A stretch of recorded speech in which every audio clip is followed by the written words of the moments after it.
Good morning. Today is Wednesday, August 5th, and this is the time and place for the regularly scheduled Nevada Gaming Control Board meeting for the month of August 2026. Before we get started, I would like to ask everybody to please silence their cell phones. For the record, it's my understanding that at this time, the feed link to Carson City is unavailable. As I understand it, as directed from the Office of the Attorney General, we can proceed under the open meeting law, and we intend to do so, although there they are. We good? Nobody up there, but the feed is live. They can hear us, but we can't. It's one way. Okay, well, we'll do our best. In any event, we have the legal sufficiency to proceed with the meeting now, and that's what we'll do.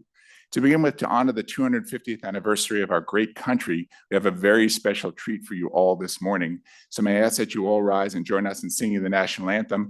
Holly Clark, the daughter of senior technology engineer Eric Clark, will be leading us, but I encourage you all to sing along if you care to. The lyrics can be found with the other handouts by the door if you so choose. So I'll ask Holly to come forward. And so everybody please remain standing for the moment.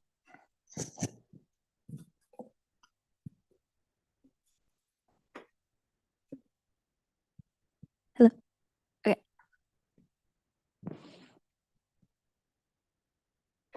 Oh, say, can you see by the dawn's early light what so proudly we hailed at the twilight's last gleaming, whose broad stripes and bright stars through the perilous fight o'er the ramparts we watched were so gallantly streaming, and the rocket's red glare, the bombs bursting in air, gave proof through the night that our flag was still there. Oh, say does that star-spangled banner yet wave o'er the land of the free and the home of the brave.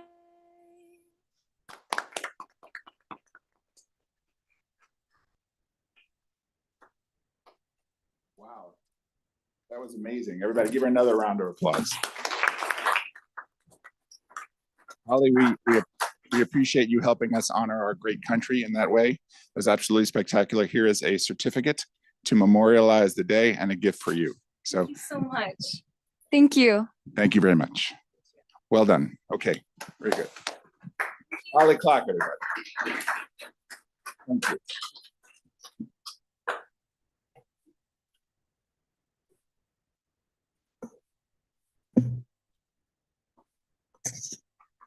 Okay, with due respect to all the applicants, I'm pretty sure that's the best thing we're going to see today.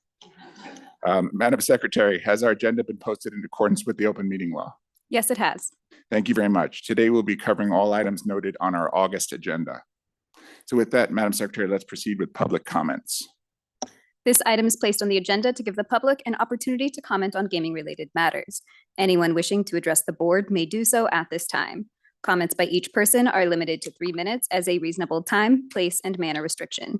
If board members ask questions of the speaker, the time needed to address those questions will not count against the speaker's 3-minute time period. If speakers have any handouts or written copies of verbal comments to provide for the record, please hand them to the enforcement agent in the room. Thank you very much, Madam Secretary. Pursuant to state open meeting law, matters brought to the board's attention during public comment cannot be acted upon. However, we're happy to hear these comments from the public as well as my fellow board members during this public comment section of our agenda. So with that, we will start with Carson City, I think. If there's anybody who can hear us in Carson City and would like to step forward to make a public comment, please do so. Seeing none. Is there anybody in Las Vegas who would like to step forward to make a public comment? If so, please step forward to the podium, state and spell your name for the record. Good morning. And please, the microphone's a little dot right there. Thank you. Good morning. Thomas Principe, Principe. My name is Thomas Principe. I am 25 years old. I have been a part-time bellman at Green Valley Ranch for 1 year and a half. Before my job with Station Casinos, I was working as a part-time bellman at the Mirage, where I had a culinary union contract. At the Mirage, I was getting 30 hours a week, 8 hours guaranteed a day, and $17 starting hourly pay with guaranteed raises. I was living by myself and was comfortable financially. Now working at Green Valley Ranch, I'm making only $13 an hour. And oftentimes I checked our weekly schedules and I'm disappointed by seeing only 8 hours posted for the entire week. I am rarely given full 8-hour shifts. I usually work odd hours, such as 5 or 7 hours for the day. And I feel as though I am not truly a part-timer, but a glorified on-call worker. And that's hoping that I do get called in. I'm currently living back home with my parents, and with the living price of living today, I don't know how I could even be able to live on my own with my Green Valley Ranch current wages and hours. When I was covered by a contract with the culinary union, I felt safe knowing that I had protection for work hours and livable wages. 9 years ago, GVR workers voted to go union with a 78% vote. A union contract gives transparency and, most importantly, respect to someone like me who is just trying to survive. Workers at Station Casinos deserve these things. And I ask you, the Nevada gaming regulators, to take what younger people like me say very seriously. Because if younger people don't see that they have an opportunity for a career in this industry, then the industry's future may be in trouble. Thank you for your listening and understanding. Thank you very much, sir. Please provide your remarks to the enforcement agent to your left. Is there anybody else in Las Vegas wishing to make a comment? If so, good morning. Please state your name for the record. Good morning, Ira Gianen for the Culinary Union, TUYANEN. We are submitting a 35-page excerpt of a 141 transcript made of a testimony heard by an administrative law judge on February 18, 2025. The witness, the former Human Resources Director of Green Valley Ranch Resort and Palms Casino Resort, testified about the creation of a mudlist at a station property. In the hearing, the HR director was asked, "I'm not sure if I got an answer, but you were responsible for maintaining the mudlist at Palms. Is that right?" The director confirmed, yes. She was then asked, "You also participated in creating the mudlist for the Palms. Is that right?" The director responded, yes. She was inquired further, and you went about that by getting information from your department heads. Is that right? The director replied, yes. It is unlawful for an employer to collect information about employees' union sentiments and to use that information to make employment decisions. The transcript excerpt we are presenting is a part of a solid evidentiary showing presented by the federal government that establishes that station did exactly that after it laid off employees from COVID-19 and then selectively rehired them to open positions based on their status on the mud list. We asked the board to review it. Also, we would like to note that Station Casinos Chief Legal Officer Jeffrey Thompson Walsh will be asking for licensing approval before you today for restricted agenda item 040826. Please ask him whether the company continues to have a policy of checking whether a job applicant is a union supporter when they make hiring decisions. Thank you. Thank you very much. Please provide your comments to the enforcement agent. Is there anybody else wishing to make a public comment at this time in Las Vegas? Yes, Member Saad. Thank you. Let me put this on. Thank you, Chairman Dreitzer. Last week, I was approached by a reporter who wanted to know whether there was any rift between the Gaming Control Board and the federal government, the DOJ, and the U.S. Attorney's Office while the investigations were being conducted for AML violations with the Resorts World case, the MGM case, and a statement I had made, he wanted to question and clarify what I had said. What I had originally said was we can regulate and police our industry without a federal gaming commission looking over our shoulder. He wanted to make a big deal about that apparently, so let me clarify. And I explained this to him. What I was referring to was Senator Blumenthal from Connecticut has introduced legislation called the Safe Bet Act twice, once in 2024, again in 2025. This would have required 38 plus states which have legal sports betting to file a federal application with the DOJ and the United States Attorney General's office. And they would have to renew that application every 3 years. And also Senator Durbin was also advocating for some kind of federal oversight over the gaming industry, not just in Nevada, but throughout the whole country. As a matter of fact, Blumenthal stated, and I quote, "State regulations are faint-hearted and half-baked. We need a national standard." And then Senator Dick Durbin has publicly called for a federal scrutiny and regulatory reconsideration, end of quote. So in order to clarify, let me be crystal clear that former Chair Kirk Hendricks and I worked together and fully cooperated with the Assistant U.S. Attorney overseeing those two cases at the time. That would be Jeff Mitchell. Throughout the MGM case that involved Wayne Nix and the Resorts World Las Vegas case that involved Matthew Boyer and their money laundering operations. That involved multi-millions of dollars. We had frequent telephone calls with Assistant USA Mitchell and exchanged valuable intelligence and information together. We concluded the MGM and Resorts World Las Vegas cases and decided to follow the money, the trail that led to Caesars and the Venetian cases. We realized that it wasn't just those two properties, and we did those without the federal government overseeing or intervening in any way. Throughout those investigations, former Chair Hendricks, to which we owe a great debt of gratitude, and I owe him a personal thanks for his guidance and wisdom and oversight throughout those two investigations.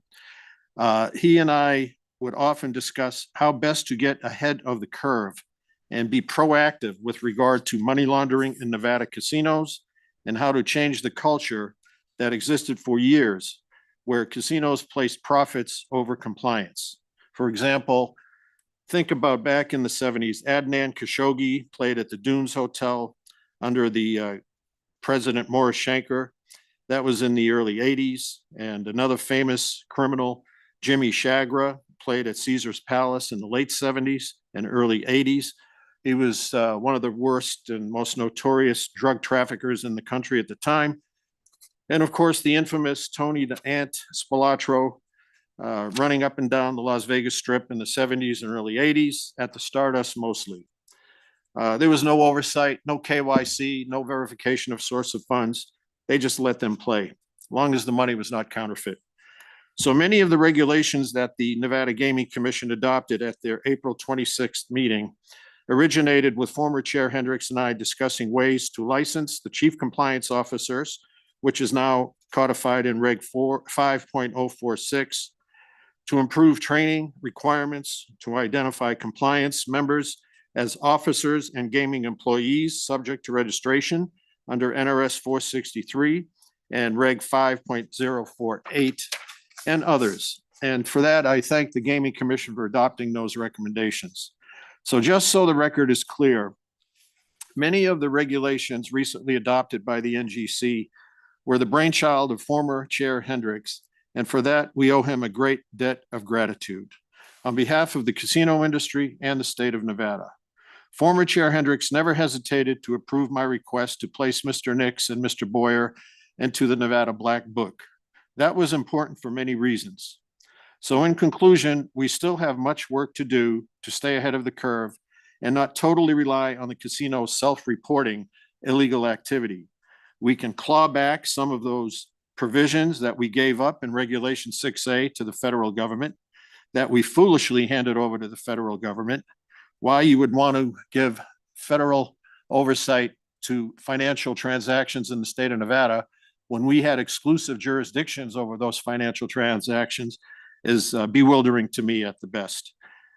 And as well as implement a whistleblower provision similar to the one in the Bank Secrecy Act and Title 31 found at 31 USC 5323, which was added to the Anti-Money Laundering Act of 2020. Thank you, Chairman. Madam Secretary, the next item on our agenda is the approval of the prior month's disposition. Pursuant to NRS 241.035, this item is the consideration of the approval of the Nevada Gaming Control Board disposition for July 2026. We've all had the opportunity to review the disposition. Therefore, would either of my colleagues care to make a motion at this time? Yes, Chairman Dreitzer, I move to approve the Nevada Gaming Control Board disposition for July 2026.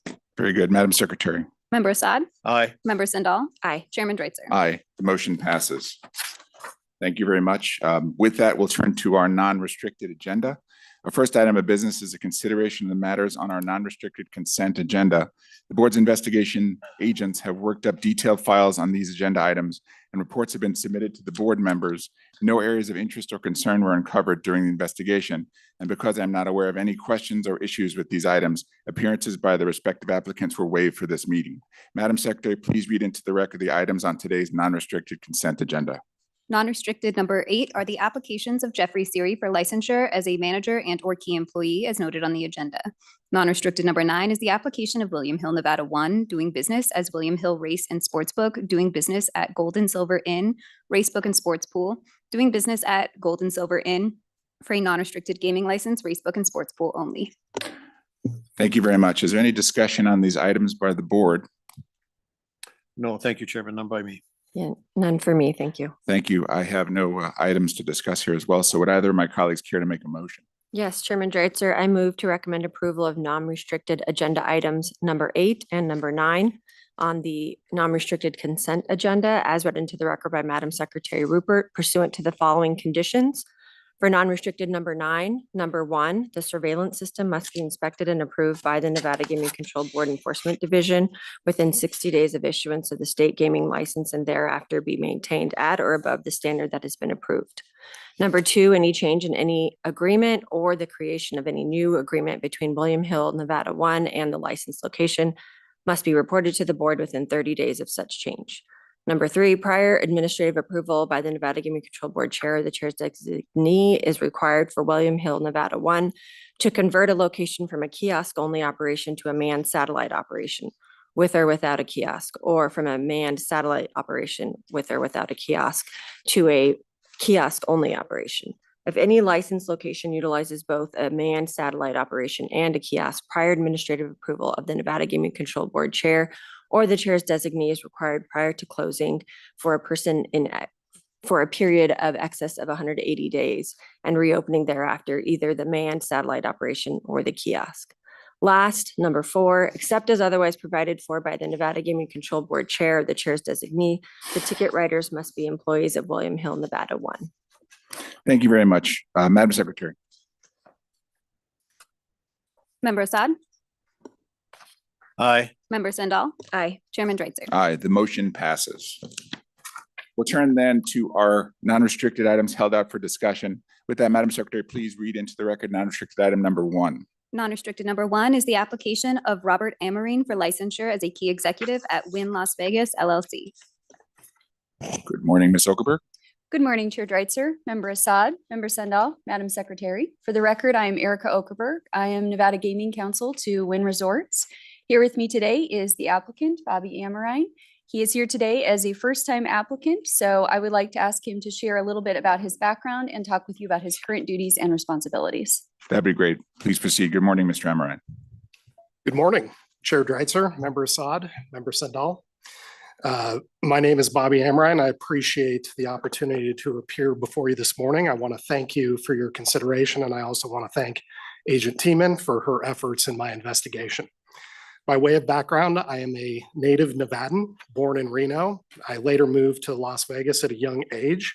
I was educated in the Clark County School District, graduating from Durango High School. I began my college studies at the University of San Diego, and I later transferred to UC Berkeley, where I graduated with a degree in economics. I subsequently earned my MBA at the Wharton School. After completing my MBA, I was excited to begin my career in the gaming industry with IGT in 2007, where I worked in corporate strategy, mergers and acquisitions, and corporate finance.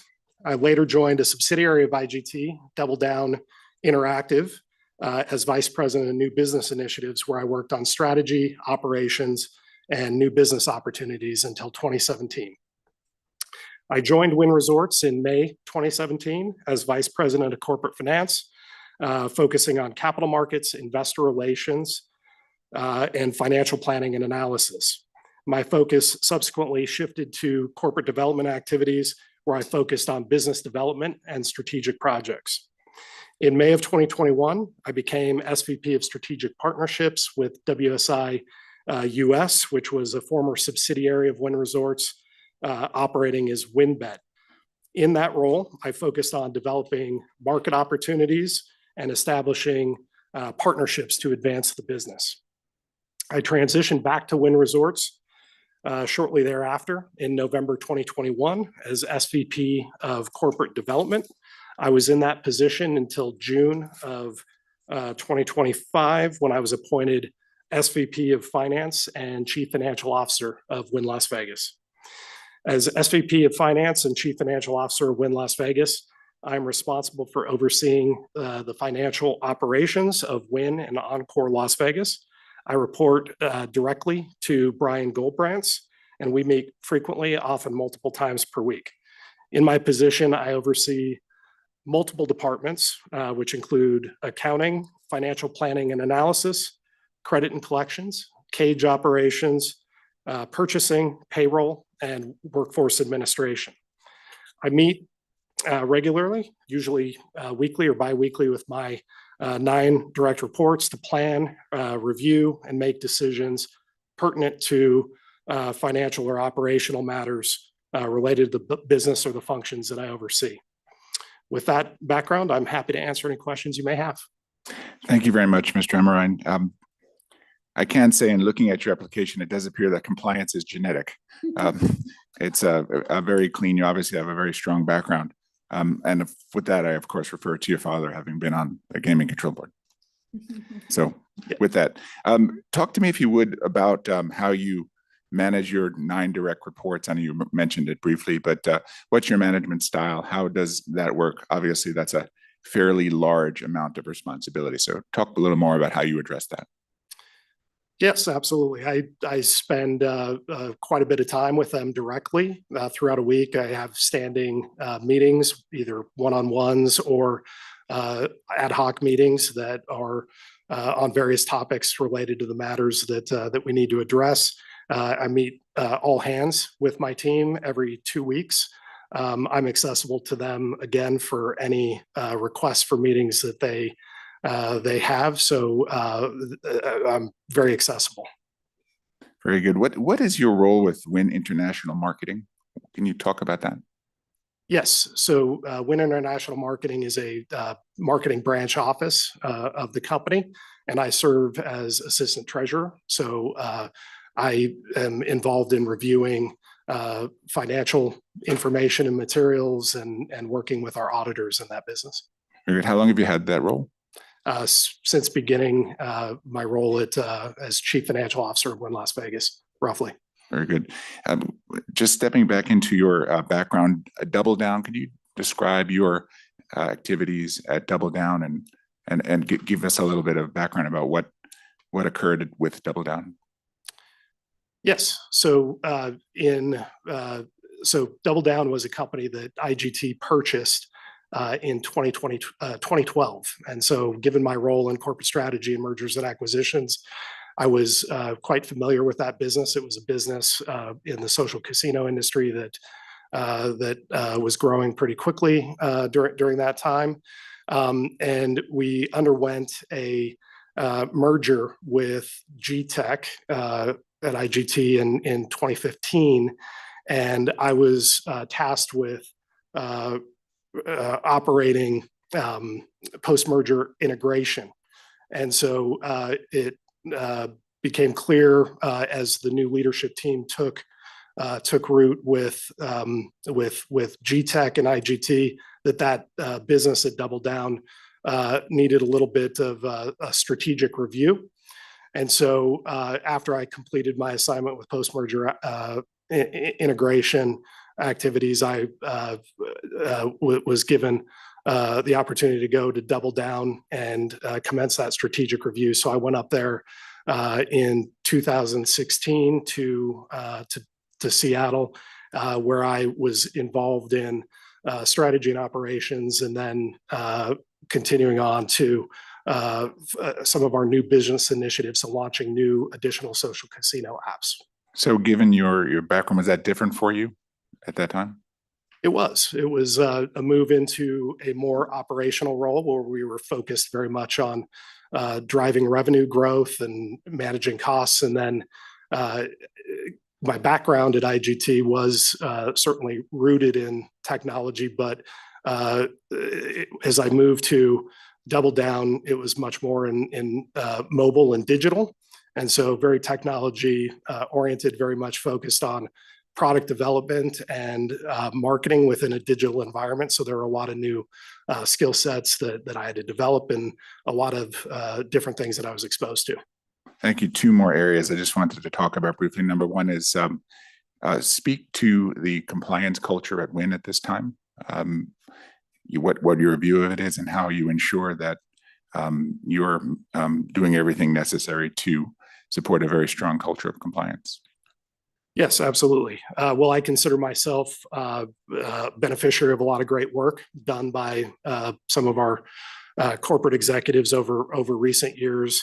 Ellen Whittemore, our former general counsel, now our current general counsel, Jackie Crum, and of course, Omar Khoury, who is our chief global compliance officer.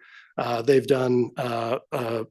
all did a great job of contributing to a really robust compliance culture with an independent compliance committee and beefed up staffing with respect to compliance activities.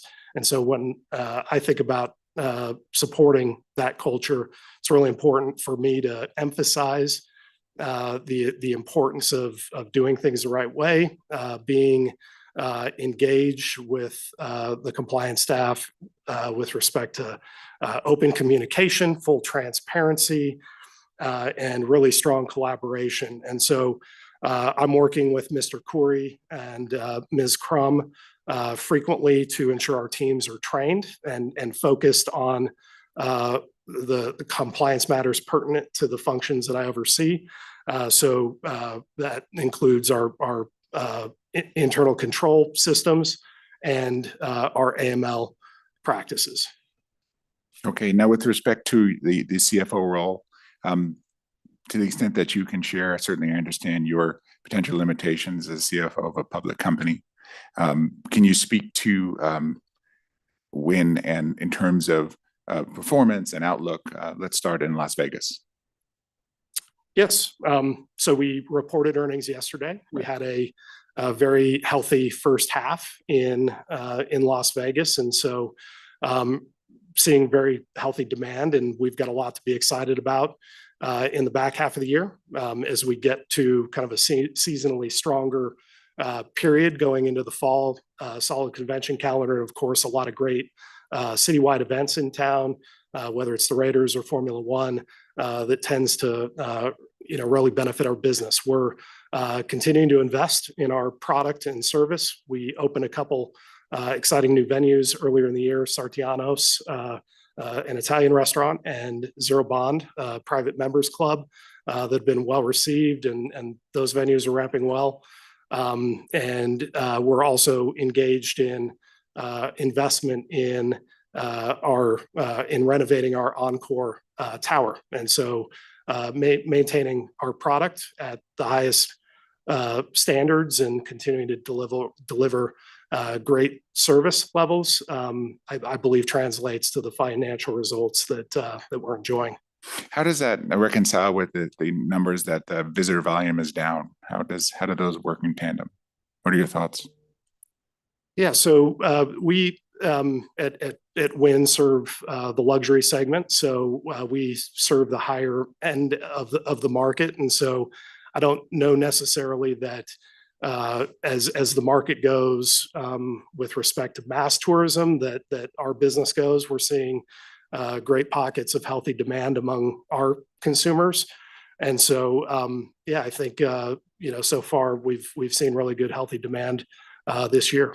Thank you. And then with respect to the property opening at Al Marjan Island, what can you say about where that stands from that update perspective? Yes, so I think it's really an incredible project and an exciting destination. And our CEO, Craig Billings, has really set forth really inspiring vision for both the development and operation of Wynn Al Marjan Island. Wynn Design and Development's done a fantastic job designing a magnificent facility. And one of our former Las Vegas executives, Max DePiner, is there as president of Wynn Al Marjan Island. And he's assembling a really talented and fast-growing operations team. And so everything continues to progress well towards opening. And yesterday on our earnings call, we talked about a September 27 opening as the likely timeframe. Very good. Now, with respect to the pending issue of the mismatch of the deductibility of losses, does that continue, or is that still problematic for you? No, it's not. The concern of the fact that you can only deduct up to 90%. Oh, yes, with respect to gaming losses, Yes. yes, that continues to be yeah, absolutely a concern. So we would love to see that repealed. Okay, I appreciate that. Well, as I said earlier, your application was very well prepared. Your credentials are impeccable.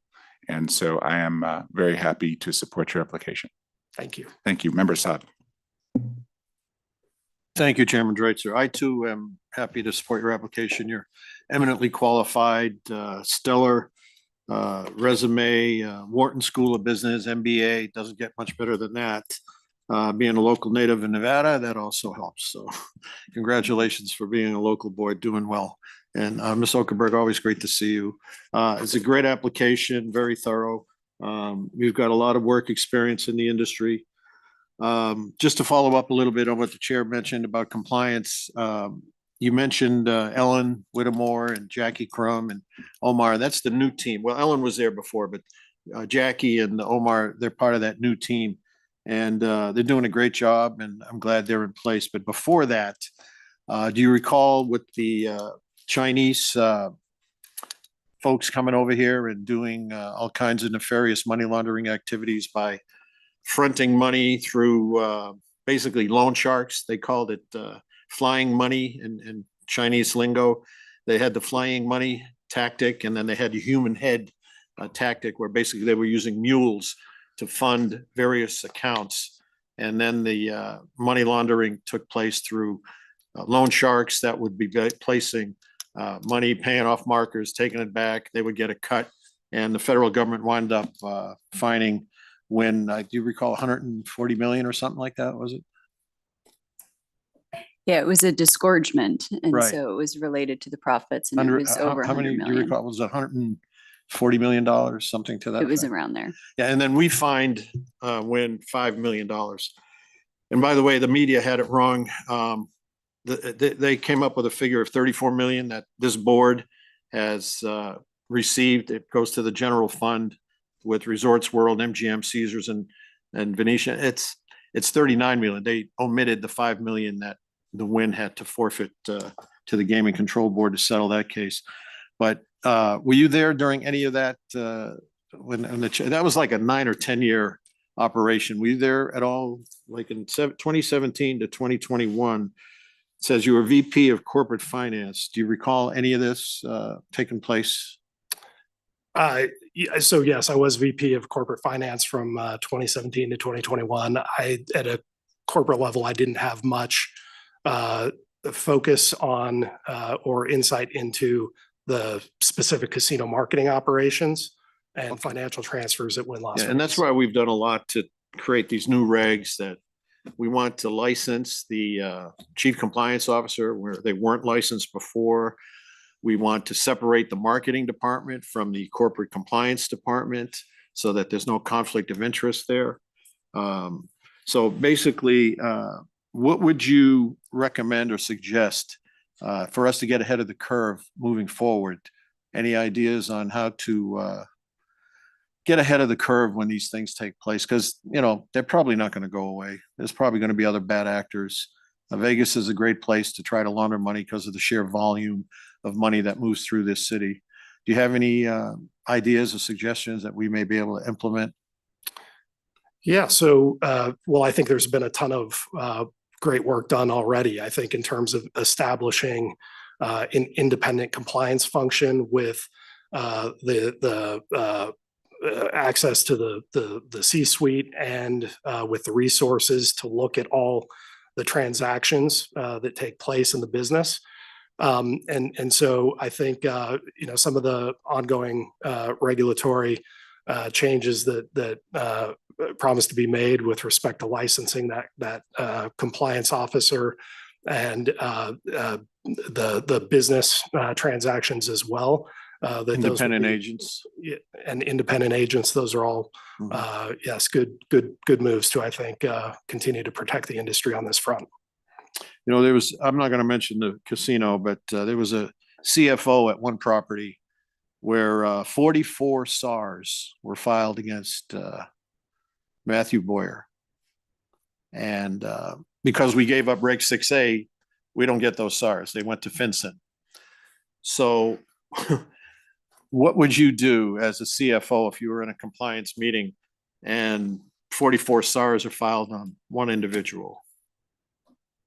Yeah, so SAR reporting is part and parcel of the business. It's fundamental to how my teams operate, and all those SARs go directly to the independent compliance function. So really important for keeping an eye on what's happening. And then there are robust discussions that occur with respect to suspicious activity that is identified by our compliance teams, where we discuss restrictions pending further information, full-on restrictions. And so it's important that those SARs are evaluated and ultimately acted upon to protect the business.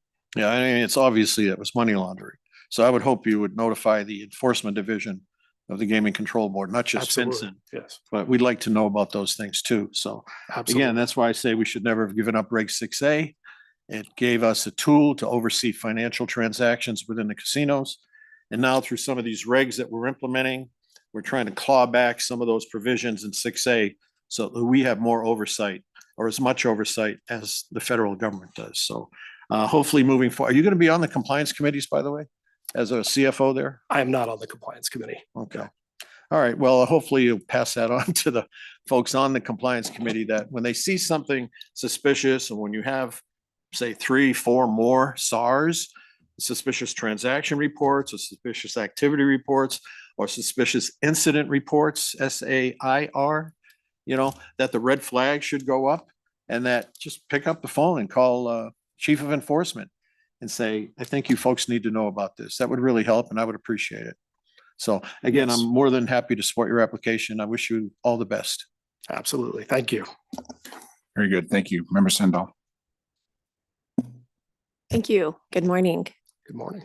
Thank you for your affirmative presentation and kind of going through your background, and appreciated the update on how the company's doing. I was going to ask about that as well. I just had a couple questions about your background. The chairman mentioned, I believe your father was a former board member. So I was just curious, you could share a little bit more about how you first got into the gaming industry, when you wanted to, and how you ended up at IGT, and then from there to win.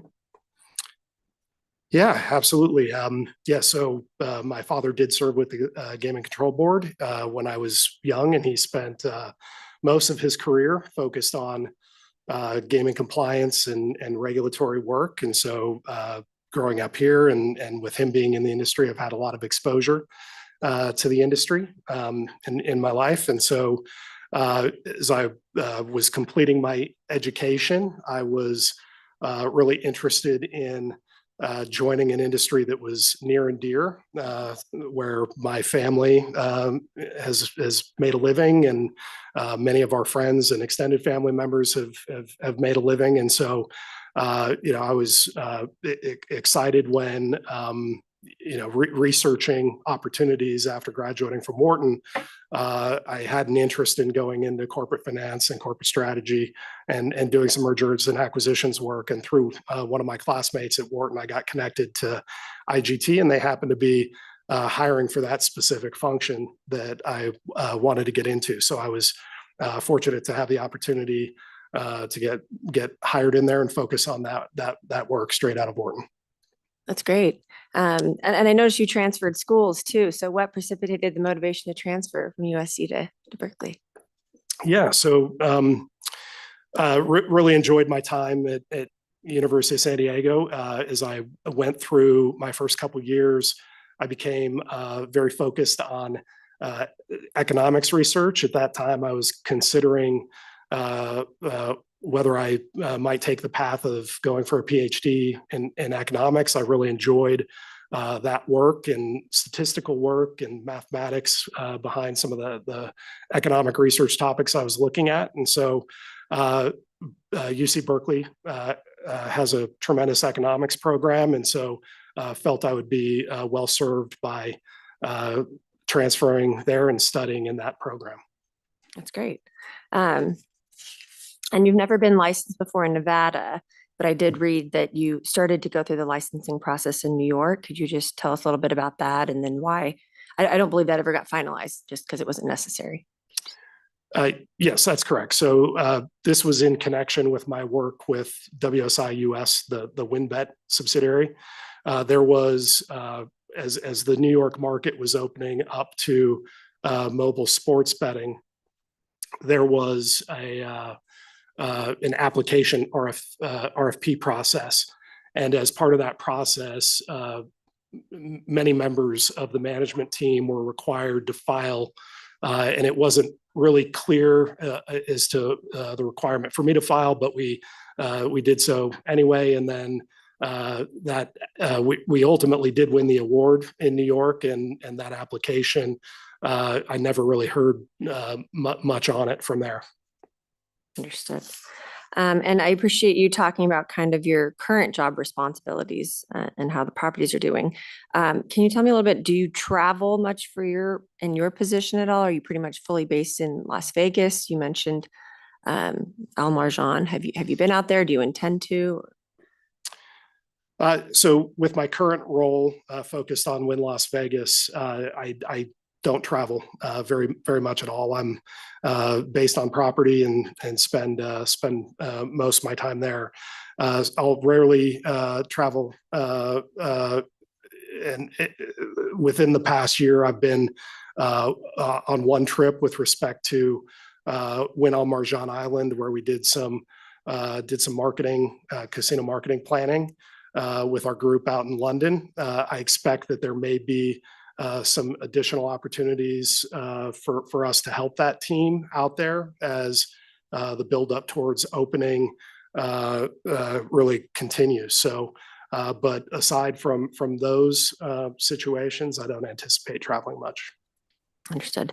And then you mentioned you had 9 direct reports over sort of a robust area. What do you have, like someone below you that sort of helps manage the oversight of them? I know you mentioned you have quite regular one-on-ones or an all teams meeting, maybe you said every 2 weeks. What does the sort of your management time, like how much of your time is taken up sort of managing your 9 direct reports and perhaps doing other duties? I know you're also the assistant treasurer. Yeah, so I directly manage all of those 9 direct reports. And so I am spending, I would estimate probably 20 to 30% of my time in any given week, meeting with my direct reports, exchanging emails, exchanging phone calls with them on various topics. So I have a good amount of time with those direct reports. And as noted, I do spend either weekly one-on-ones, weekly meetings, or the biweekly all hands as well, with not just my 9 direct reports, but I also include some of their direct reports in that meeting as well. And is Mr. Goldbrands involved in that, or is pretty much you have a daily cadence with him, or? Yeah, Mr. Goldbrands and I are in contact frequently. He doesn't attend the meetings that I have with my direct reports, but we're in meetings on various topics. And he also hosts an all hands staff meeting himself every week. That's great. Well, it's really interesting, your background, especially coming from Gaming Control Board and your family and your father serving. And you mentioned you had other family members in the gaming industry currently as well in Las Vegas that work in the gaming industry, or is that kind of in the past? In the past, my aunt was a table games dealer. Got a cousin who's a table games dealer as well, and my brother-in-law works for Aristocrat. Nice. It's kept it in the family and enjoy gaming. Well, as stated before by my colleagues, you have a great background, and happy to support your application and wish you all success. Thank you very much. Very good. With that, I believe we're in very good form for motion. Yes, Chairman Dreitzer, I move to recommend approval of non-restricted agenda item number 1 as read into the record by Madam Secretary Rupert. Thank you very much, Madam Secretary. Member Assad? Aye. Member Sendall? Aye. Chairman Dreitzer? Aye, motion passes. Thank you very much. Thank you. Thank you. Excellent. Madam Secretary, with that, please read into the record non-restricted item number 2. Non-restricted number 2 are the applications of the Derek J. Stevens Trust, the Gregory J. Stevens Trust, and Circa Hospitality Group LLC to pledge membership interests as noted on the agenda. Very good. Good morning. Good morning, Mr. Chairman, members of the board. Right there. I usually use the stage voice thing, you know? Could probably carry it.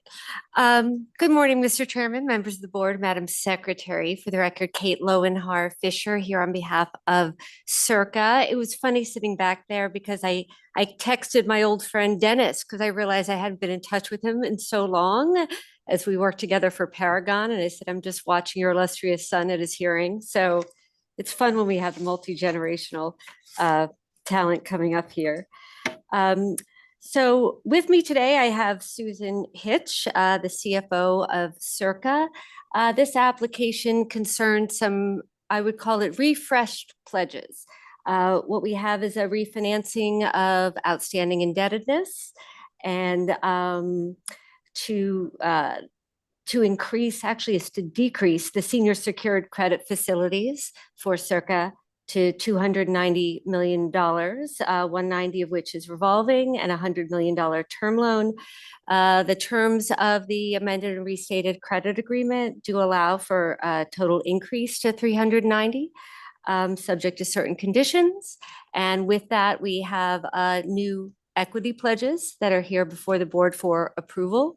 But this is really an ordinary course of refinancing existing indebtedness and better terms and for certain other purposes as outlined in the credit agreement. And we are otherwise more than happy to answer any questions the board may have. Thank you very much. We appreciate that, Ms. Lowenhar Fisher and Ms. Hitch. Thank you for being here. Just for clarity, is it the case that you also hold the dual role of Chief Compliance Officer? I do. Very good. Okay, just wanted to establish that. Thank you. And so effectively what this is just, as you say, a simple refinance. Correct, Mr. Chairman. Yeah, Yes. and it appeared to be straightforward in that way. And certainly it's understandable that that would be done. So I really have no questions about that. I just wanted to ask Ms. Hitch, though, with respect to your role as a Chief Compliance Officer, can you speak to the compliance culture? It seems to be a question I'm asking a lot of folks these days. Maybe it'll become a standard question, but I would like to hear your perspective as the person who now will be licensed as it pertains to compliance. I'd like to get your perspective on that with the Circa organization, certainly in view of the growth and the success that you've had. So please, your Yes, thoughts. as mentioned before, we have a culture of compliance. Below me, we have a director of compliance and a manager. So we have increased that staffing as well as an entire AML team. We have our monthly AML meetings and dialogue as often as needed with our group. And then we have our quarterly compliance committee meetings where those topics would also be risen if needed. And I'd say all the way from the top down, everyone is involved in our executive group in the compliance discussions on a day-to-day basis and at the meetings. Can you describe how the opportunities for individuals who have, potential things that come up, things they want to address, concerns? How would that happen within your organization? I'd say within our compliance committee, we have the various departments covered. So those committee members could bring those considerations from their team to the meeting, and they would be discussed at those meetings monthly with our group. Okay, and I noticed that you now have operations, obviously your main operations in Yes. Nevada, but you Mhm. also on the OSB side, Mhm. sports betting side are continue to expand. You want to talk Yes. about that a little bit? Yes, the most recent state we went into was Circa Sports Missouri, which is licensed under Circa Hospitality Group 1 LLC. We are also in Iowa, Colorado, mobile only, as well as Kentucky and Illinois, where we have mobile and retail operations. Could you, what are your thoughts about how best to characterize the prediction markets and how they're affecting your business? It's- I had to know that was going to come up. Uh, Well, we also, we use a system for our applications, which is supposed to be able to generate the applications for the various states, but we just learned as we are actually, our newest state will be Arizona that we are looking to get into. And we actually just received our temp license, so not live there yet, but that one, they decided to do a portal. So everything we already had didn't work. It all had to be done manually. So they do build off of each other. Most of the states, including Missouri, which we only had a couple days to file, we have all the information and we're able to generate the forms. And then each state's a little bit different, but it's definitely time consuming. Certain states, we have to license nearly everyone. Illinois is one of those states, and it's just a lot of time to invest to get licensed. So it's just a constant upkeep of always making sure, you know, our checklists have, I can't even tell you how many reminders we have set for all the difference, and none of the dates are the same. So continuously updating financial information and all the different things we need to provide to those states. So I appreciate that, and certainly the It's a lot. multi-jurisdictional nature is can be difficult. I wanted to just ask you, as I would, about prediction markets, what your thoughts are about how they affect your business. They definitely affect our business. I think we saw it with the right with Super Bowl and with the World Cup. We're just continuing to operate legally in Nevada and in these other states. And I mean, there's nothing we can really do about, there are certain customers that are going to go in that direction, but we continue to provide, you know, the best service and continue to promote our product. And, you know, that's really all we can do. So we have seen an impact on our rate, but we are still seeing a lot of our customers staying with us that know and like the Circa Sports product. Very good. Well, again, I appreciate you being here today and giving your thoughts on these important topics. As it pertains to the application, again, it's from my perspective, very straightforward, understandable, and I intend to fully support it. Thank you. Member Sendall. Good morning. Thank you. Nice to see you both, and welcome, Ms. Hitch. Can you share, and I agree, in reviewing the materials, and staff did a great job in walking through the current proposed transaction and why the transaction is necessary. You're understanding your current credit agreement is almost ending, so this will sort of renew it. That's great. And can you share with us any future projects or plans at the properties, or any general update on how things are Yeah, going? we're about to finish a project in August that will add 49 additional rooms at Circa. So when we opened, we had 7 shelled floors, which allowed us to kind of grow into the building and see which room product we needed. So we built out 4 floors back in 2024, and then we are doing 2 more floors currently at the top of the tower. So those will be coming online soon. That's, I'd say, probably our biggest project that we're doing this summer. And then, so then do you propose this new credit agreement will help free up? Yes, one of the biggest benefits with this agreement, it allowed us to keep our current rates in place, but we were able to reduce our required principal payments. So that allows us to invest cash in the business. We do have the ability to pay down the facility if we'd like, but we don't have to pay it down. We can invest that cash back into the business. So that was a big part of why we did this. That's great. And yes, and so I'm happy to support the application and wish you continued success and growth with Circa. Thank you very much. Member Saad. Thank you, Chairman Dreitzer. Ms. Fisher, where have you been? Haven't seen you in forever. It's been a little while. It was, Yeah. yes, well, you know, I went through, lived about 2 years of my life through a very complicated merger and acquisition. Right. And since then, about the last 9 months, I've been working under my own shingle a little bit. Oh, okay. Well, it's And great to see you. my again. boss is awesome. Awesome. Very nice. Great to see you again. Thank you. And this is a straightforward credit agreement. I don't have any problems with it. Special Agent Tina Logan did a great job, as she always does, in preparing us for this. So I'm in full support of the application. Ms. Hitch, I didn't know you were also on you're the Chief Compliance Officer as well as CFO? I am. That was a recent change, yes. Wow, that's great. See, some CFOs are on the compliance committees, Mhm. some are not. I Yes. am glad that you're on, to see that you're on the compliance committee. I was on the compliance committee when I was CFO, and since I took on the other role, I attend the meetings, but I'm Mhm. no longer on the committee. But you're going to be the Chief Compliance Officer, so you'll be Yes. having to come before us for another license, right? I will be. Great, Mhm. great. So with regard to, all these bad actors from China and Brazil and the organized crime networks that are trying to launder money through Vegas casinos. Let me start with this. Do you exclude your marketing department from your compliance meetings? We do have player development in our AML committee meeting. But they're not on our gaming compliance committee. So they're in the AML meeting, but not the compliance committee meeting. Okay, that's good, because what, Yeah, they do have information that is helpful to the committee.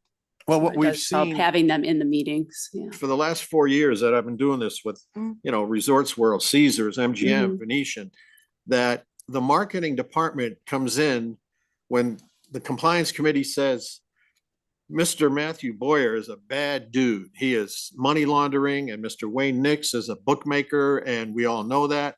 And then you have people from the marketing department, their executive host, their personal host comes in and says, yeah, but he's okay. He plays at the Venetian, he plays over here, he's okay. So they're advocating for that player because obviously they get their average theoretical commission on the average theoretical play of the player. They get their commissions, they get their money from that player's action at the tables. So there's an inherent conflict of interest with some of the marketing people advocating for that player. I would suggest you just call them in on an as needed basis when you need information about a particular player. If you're looking at their KYC, Mhm. who they are, and then the verification of source of funds. Mhm. If you need some information, then you call in that host and Mhm. say, what about this? We need more information on that, et cetera, et cetera. But to have them sit there and advocate for a player when the compliance department is saying, this is a bad dude, he's money laundering, we need to 86 him. I would suggest you kind of take a look at that. Do you guys file STRs? Suspicious transaction reports? Oh, yes. Yes, Okay, how about BWRs? yes. And SARS, of course. Yes. What are you gonna do if somebody comes up and has 10, 11, 12 SARs? That would be reviewed with our committee. Yes, And then Yeah. what's the committee gonna do? we'll review. I don't think we would get to 12 SARS. Well, that's good. Right. Yeah. I think So that would like be 3 or 4 would after be 2. Yeah. 2, 3? Yes, And and what else would you do? Would you notify the Gaming Control Board Enforcement we Division? have a relationship with the Gaming Control Board. I think our compliance team reaches out as needed, and we Good. definitely. You know, will because we continue to rely on do you. We that. still have to have self-reporting by the licensees. Mhm. I mean, we're doing the best we can to get ahead of the curve, as I said earlier, and we're creating some regs to claw back all the good things that were in Reg 6A. But we still need cooperation from the licensees, and Mhm. hopefully you guys will pick up the phone. And are you utilizing 314B very often? Yes, we are. How's that working It's been out? helpful. Okay, you getting cooperation from the other Yes, financial in general, yes, we do. institutions? Mhm. Yes. Okay, good to hear. Good to hear. You familiar with the flying money technique? The human head technique? I don't know that I. That's, as I said earlier, that was at the Wynn. Oh, okay. You can only take $50,000 out of China. So you have a whale over there who wants to put $2 million into a particular casino. So they would wire money to a loan shark here. The loan shark here might already have the money, might not even have to wire it. You call the loan shark here and you say, hey, Mr. So-and-so wants to go play at X casino. And that loan shark goes and puts money in on that person's account. And then the person comes in and plays, and then the loan shark gets a cut. The person either wins or loses and tries to get the money out back to China or puts it in an account here. And then they had several individuals with the human head technique, where they would simply put in 50,000 here, 30,000 there into Mr. X's account and build up a $2 million credit line that way. Be on the lookout for that. It happened before. That's why the Wynn got fined $140 million forfeiture. Wasn't a fine, it was a forfeiture, which went to the federal government, but actually it went to the US Attorney's Office. Because it was a fine, it would go to the Treasury. So, and we had a $5 million assessment there. And by the way, all the money that we've received on the Wynn, Mhm. the MGM, Caesars, Resorts World, it goes to the Nevada General Fund. It Yeah. doesn't come to the Gaming Control Board, just in case anybody was wondering about that. So be on the lookout for that. We've got some bad actors coming in from organized crime networks from Brazil, all over the place, China in particular. And those are some of the techniques that they use to get money into a particular account. Be on the lookout also for third-party transfers so that Mr. X has to pay off a $2 million marker, but Mr. Y comes in and pays it off for him. That's a red flag. You know, that would definitely go to your verification of source of funds. So just a few little helpful hints. Hopefully you'll be passing that on to the other members of your compliance committee. Yeah, and just to So I'm in full clarify, support of the the previous, we don't have hosts in our meeting. We have those that oversee the hosts that would be in our AML meeting. Okay, Just wanted to make sure that was clear. but now, do they get a percentage of their commission? Do No, they we get a don't. commission? No, there's no commissions, Okay, so only the hosts should get a commission. no commissions. No hosts get commission? Even the players host? No. Huh, We don't have that. okay, well, most of the casinos, the host gets a commission on the player's average theoretical loss. So that's why I brought it up. Okay, All right, great, thank you. thank you. And Mr. Chairman, I think if I may, I did want to also emphasize that Special Agent Tina Logan was fantastic, thorough, responsive, terrific, just an exemplary agent. And I would probably not be able to not jump out of my seat to also respond to Ms. Hitch's very diplomatic reply regarding prediction markets, but I would characterize them as an existential threat to regulated gaming, a total usurpation of states' rights, undoing about 100 years of jurisprudence in the United States. And I have other strong feelings too. So I just wanted to say that out loud. Well, we appreciate that very much. And it's certainly important to get feedback from licensees, given your expertise on that issue, on the AML issue, all these sorts of things. So the meeting here gives us an opportunity to get real-time feedback. So we do appreciate that either from the applicants or the council. We'll take it Thank you. from either. So thank you for that. Member Sendall. Are you ready for a motion? Yes, I am. Okay. Chairman Director, I move to recommend approval of non-restricted agenda item number 2 as read into the record by Madam Secretary Rupert. Secretary Rupert. Member Assad, Aye. Member Sendall, Aye. Chairman Dreitzer. Aye, motion passes. Thank you very much.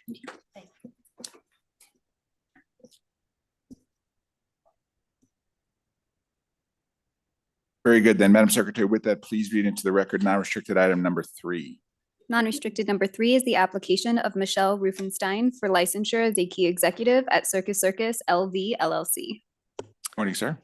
Good morning, Chair Dreitzer, Judge Assad, Member Sendall, Madam Secretary. For the record, Connor Shea, Brownstein, Hyatt, Farber, Schreck, on behalf of the applicant, Michelle Ruffenstein. This is her application as a key employee of Circus Circus LV LLC.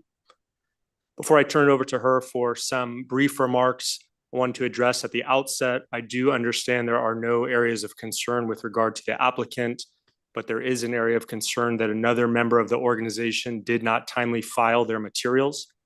I don't know how that occurred, but there's no excuse. I do understand that the materials have been filed now. I do apologize for the tardiness. If there are no questions from me at the outset about that, I would like to turn it over to the applicant for some brief remarks. Actually, appreciate you raising that. Certainly. So probably a good time to talk about that just briefly. Certainly, we don't want to take away from Ms. Ruffenstein's application, which we'll get to just in one moment. But yes, there is a concern at the board level about that and the length of time that it stood before it was filed. It had been several years. So we definitely want to address that separately, and we will. But just want to let you know, put that on the record that we will be taking that up with you in separate discussion. And we definitely appreciate your taking responsibility for it. And we'll address that and all the measures to make sure that doesn't happen again at a subsequent point.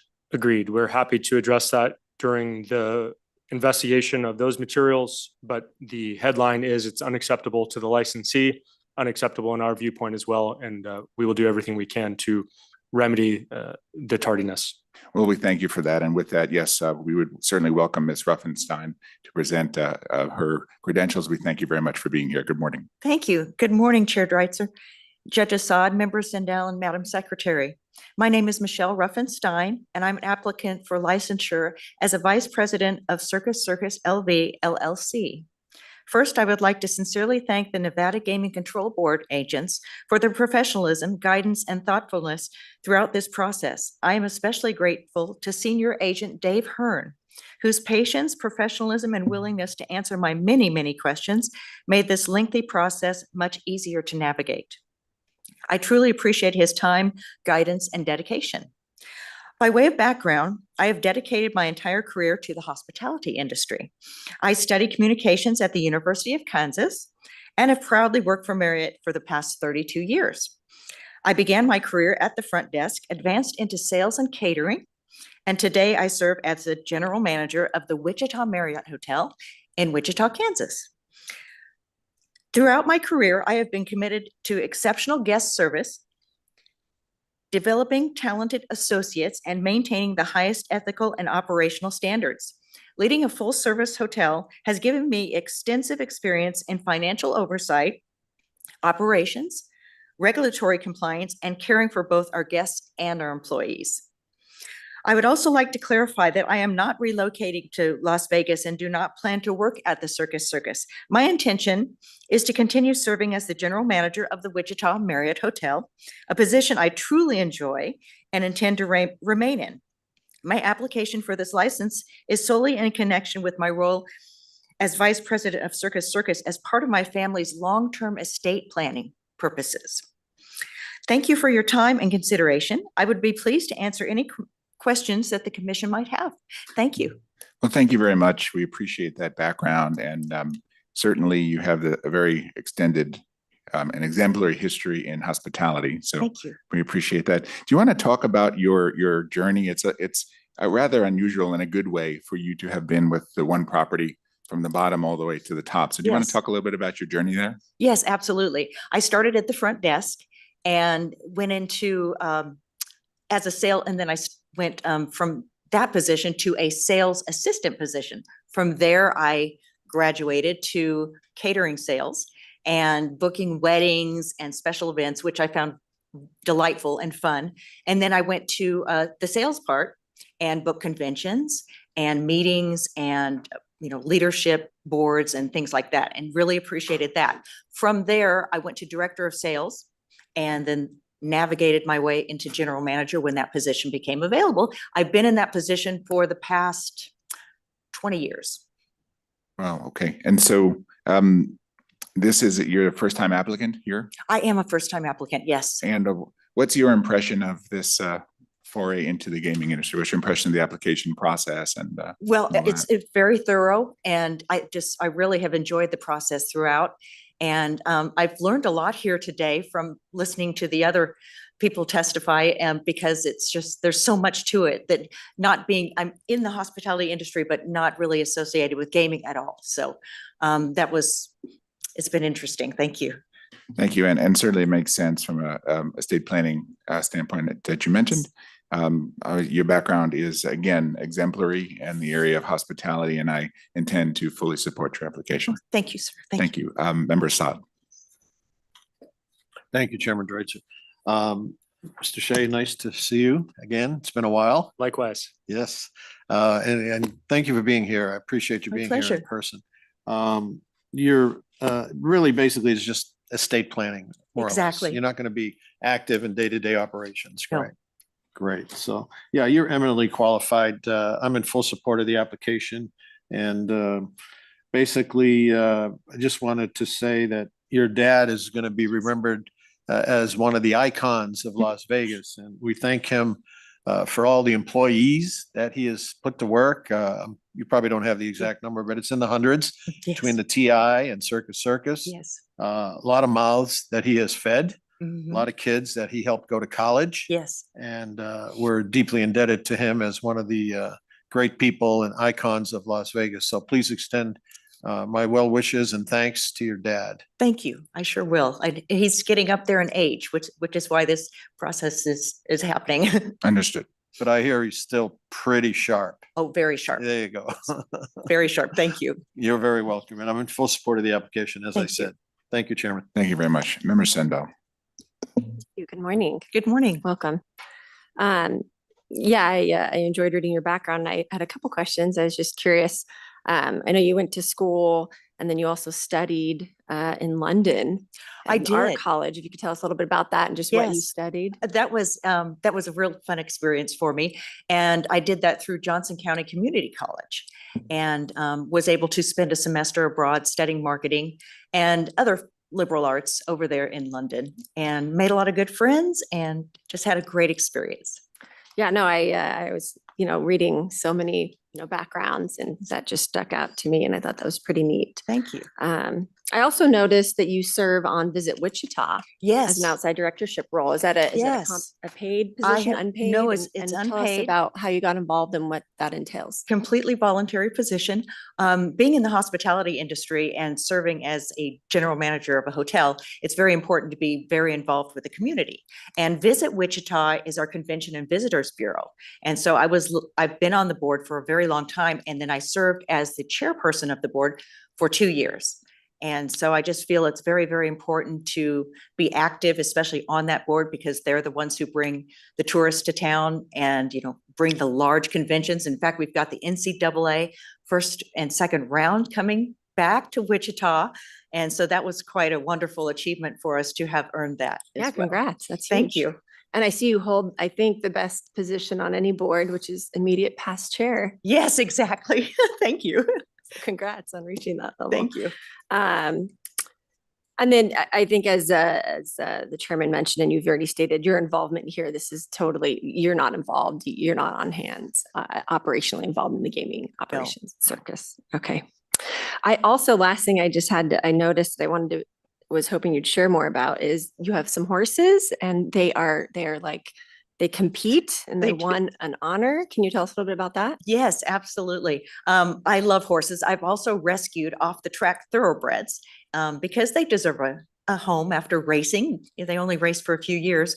One of my off track thoroughbreds who recently passed raced 111 times. So he was a real war horse, but I just rescue them. But Okay, you then I rescue them. moved to quarter horses.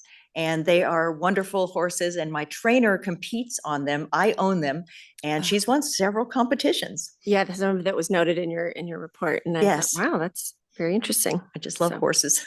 Well, that's great. Well, I enjoyed reading your background and I'm Thank glad you. that you're enjoying your position at Wichita Marriott and happy to support your application. Thank So you. thank you. I Thank you, appreciate it. Chairman. Thank you. Very good. Thank you very much. And Mr. Shea, we will certainly be in touch about the other matter, but as to this matter, I'm delighted to call for a motion.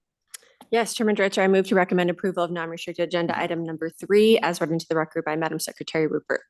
Very good. Thank you very much, Madam Secretary. Member Assad, Aye. Member Sendall. Aye. Chairman Dreitzer. Aye, motion passes. Thank you very much. Thank you. I Nice to appreciate meet you all. Thank you for your time. With that, Madam Secretary, let's read into the record now restricted item number 4. Non-restricted number 4 is the application of Andy Meese for licensure as a key executive and key employee at Park MGM LLC, doing business as Park MGM. Very good. Mr. Poole, good morning. Hi, good morning, Chair Dreitzer, Judge Assad, Member Sendall, Executive Secretary. My name is Chandler Poole, Vice President Legal Counsel for MGM Resorts International, and with me today is Andy Meese, first-time applicant, Senior Vice President and General Manager of Park MGM. And since he's a first-time applicant, I thought it may be best if we give him a moment to give a brief background on how he got to this position. He can take 2 moments. Mr. Meese, good morning. That's fine. Am I on? Love Okay, to hear from you, please. excellent. Good morning, Chairman Dreitzer, Member Assad, Member Sendall, Madam Secretary. My name is Andy Meese. I am the Senior Vice President and General Manager for Park MGM of Las Vegas.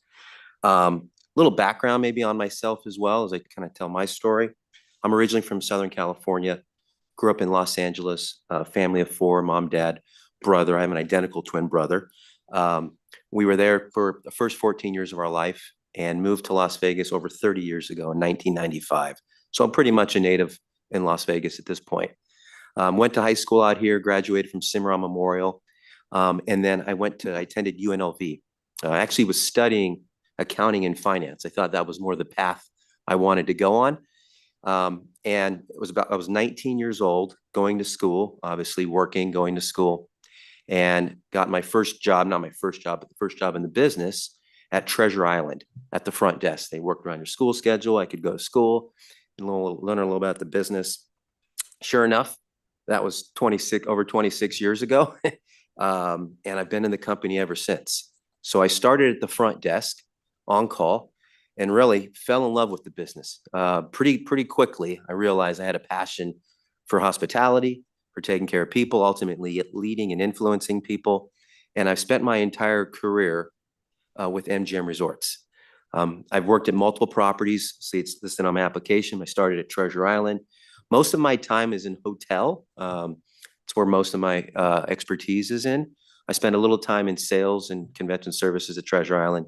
And then I've worked at New York, Vdara, Bellagio, Luxor. I was in a corporate role for a little bit, overseeing strategy for the organization and hotel. And then I went back to Bellagio and then to Aria and Vdara, Mandalay Bay and Luxor, where I led hospitality, hotel, food and beverage retail. And then I went back into a corporate role again, overseeing hospitality strategy. And then most recently, I had an opportunity to be the general manager for Park MGM. And I've been there now for about 9 months. It's been fantastic. I oversee the entire property. So all the day-to-day operations for Park MGM, from gaming to hotel to food and beverage to facilities to ultimately driving the culture and the guest experience at Park MGM. You know, close to 3,000 employees. I think I've got 8 direct reports directly. I'm fortunate enough, I report to Sean Lanny, who's the president for Park MGM, the Cosmopolitan of Las Vegas, and Aria and Vdara as well. So we've got a great relationship. But this has been a dream of mine to be able to run one of our properties one day. And I'm proud to be, sitting here today with all of you, and I want to thank you for the time. I also want to thank Agent Mesa for his partnership and thorough investigation through this entire process. Thank you very much, Mr. Meese. We appreciate that background. What would be your statement about the current business conditions for Park MGM? Right. Yeah. No, absolutely. I mean, we're doing very well. Ultimately, Park MGM, we're a kind of what we classify as a mid-tier property within our organization. And I'm pretty unique. I have a theater, Dolby Live Theater. We've got 2 brands. I've got Park MGM as 2,600 room hotel. And then I also have the Reserve, which is kind of like our ultra luxury brand within the property. Our location is essential and critical and very valuable. We have T-Mobile right across the street. So obviously when, the Vegas Golden Knights were making their run, that's really good for us, right? Sure. But, at the end of the day as well, obviously when there's compression in the city, we do very well. Over the summer period, depending on some of, the demand, we can be impacted and we have to be nimble to that. We still I've ran, 93% occupancy for the first half of the year. So we feel really comfortable where we're positioned. We're focused. We've got a very, aggressive second half of the year that I feel confident about in totality, and obviously a lot of support from the surrounding properties within MGM Resorts as well. You touched on this a little in your answer, but MGM Corporation has within it a whole portfolio with, of course, different products for different levels. Right. So how do you position yourself essentially against your brother and sister properties, and how does that work, and how do you pursue customers in that way? Absolutely. I mean, and again, I've been in the company for a long time, so I've seen it where 15 years ago we used to compete against each other, And that was sort of like, who could be the better property within the same company. We've gotten a lot smarter around that, and really we collaborate closely. We've got a lot of corporate entities that really help strategize and drive a lot of the commercial functions of our business. So for instance, even specifically within my property, I'm part of what we call our North portfolio, which is what Sean Lanny oversees. So as we think about activating the property or moving customers between Aria and Cosmopolitan, or leveraging our resources or talent, we often now look at that collectively. How can we be more synergistic with how we drive the strategies within our properties? My property serves like more of, like I said, a purpose and kind of that mid-tier category, drive a lot of demand, particularly when we have events either on property or within the corridor at T-Mobile Arena. I also serve in a great way. We have, strong convention mix. We're generally anywhere between 17 and 20%. We've got about 80,000 square feet or so of convention space, but we also leverage us significantly as like an overflow property. So if, for instance, if Aria has a huge group, say Adobe, for instance, and they've got a full facility at Aria Resort and Casino, I may then also house, 500 rooms per night on peak at Park, because you could walk literally right over a simple bridge to Aria. So we do a lot of that, Chairman Dreitzer, to really help leverage the collaboration within our properties in the company. I wanted to talk about your role both up and down with Yeah. respect to your relationship with Mr. Lanny. Mhm. I would imagine you are in contact with him regularly, of Oh, yeah. course. Yes. And talk to me about how you share that responsibility, what he expects of you, and what his leadership style is in terms of what he expects from you to manage the property. Absolutely. Yeah, no, Sean is a fantastic leader and someone I've known for quite some time and been able to work directly for him now for the last 9 months. We've got a great relationship. We talk regularly, and ultimately he's overseeing, multiple properties. So when it comes to the day-to-day operations of Park MGM, he's leaning on me, in terms of driving the culture of the property, in terms of driving the guest experience of the property. Ultimately, all the lines of business report up directly to me. So all the day-to-day operations, me and my team, generally we're making those decisions in driving the success of the property. Sean is a huge support though, and very actively engaged, and ultimately the strategic direction of the property. Whether we have maybe a new project that we're looking to do within Park MGM, or ultimately, he's a great resource on, any major decision that we're going to be making that's going to be affecting whether it's, gaming or hotel or our guests or our employees. So he is very involved. Generally, he'll tend, maybe one of our executive committees a month.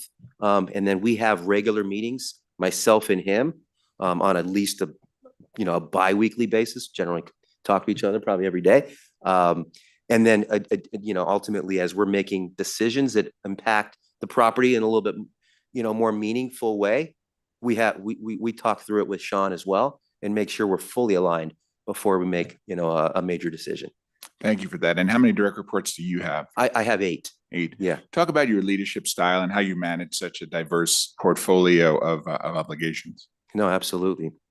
And I've got a fantastic team on property, and ultimately, particularly in my role now, my direct reports lead all of the major lines of business that run the property, right? So they are in essence the experts in the subject matter experts in their division. So I lean on them heavily, to be those experts. We meet regularly. I have at least bi-weeklies with all my direct reports.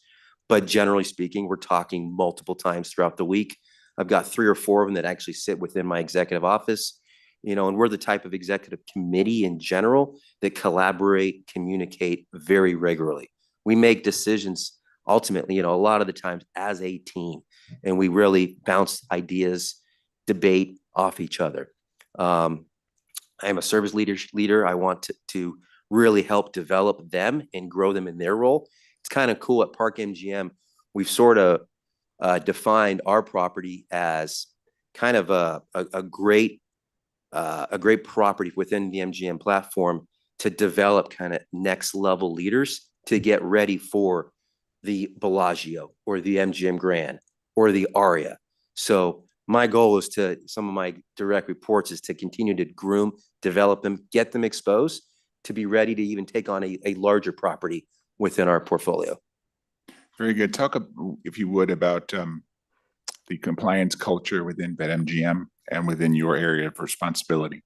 Yeah, no, absolutely. I mean, compliance is absolutely, critical. I have my head of finance, Jason Radicke, who's also going through this process right now, who's been in the company a long time, and has a strong background in compliance and casino finance. And one of the reasons why I thought he would be a great fit on my team. So he oversees, obviously I'm engaged with compliance on property. We have a compliance casino finance manager. We make sure we're heavily engaged in any and all internal audits. Work closely with gaming control as well. All of our employees, receive the required training. We are very intentional about making sure we follow all policies, procedures. And, none of what I do, and obviously I'm growing into my role as well, we're very collaborative. We've got a corporate client compliance committee, obviously head, Steven Martina, our chief compliance officer. So if there are ever concerns, questions, we are all getting engaged so we can collectively, make an ethical decision. So it's important, very important. Very good. And of course, a great team of counsel, Mr. Pohl, obviously Mr. McManus's team, all of that. Absolutely. Yes, absolutely. Well, very good. I did have some additional questions, but they were answered through the rump process.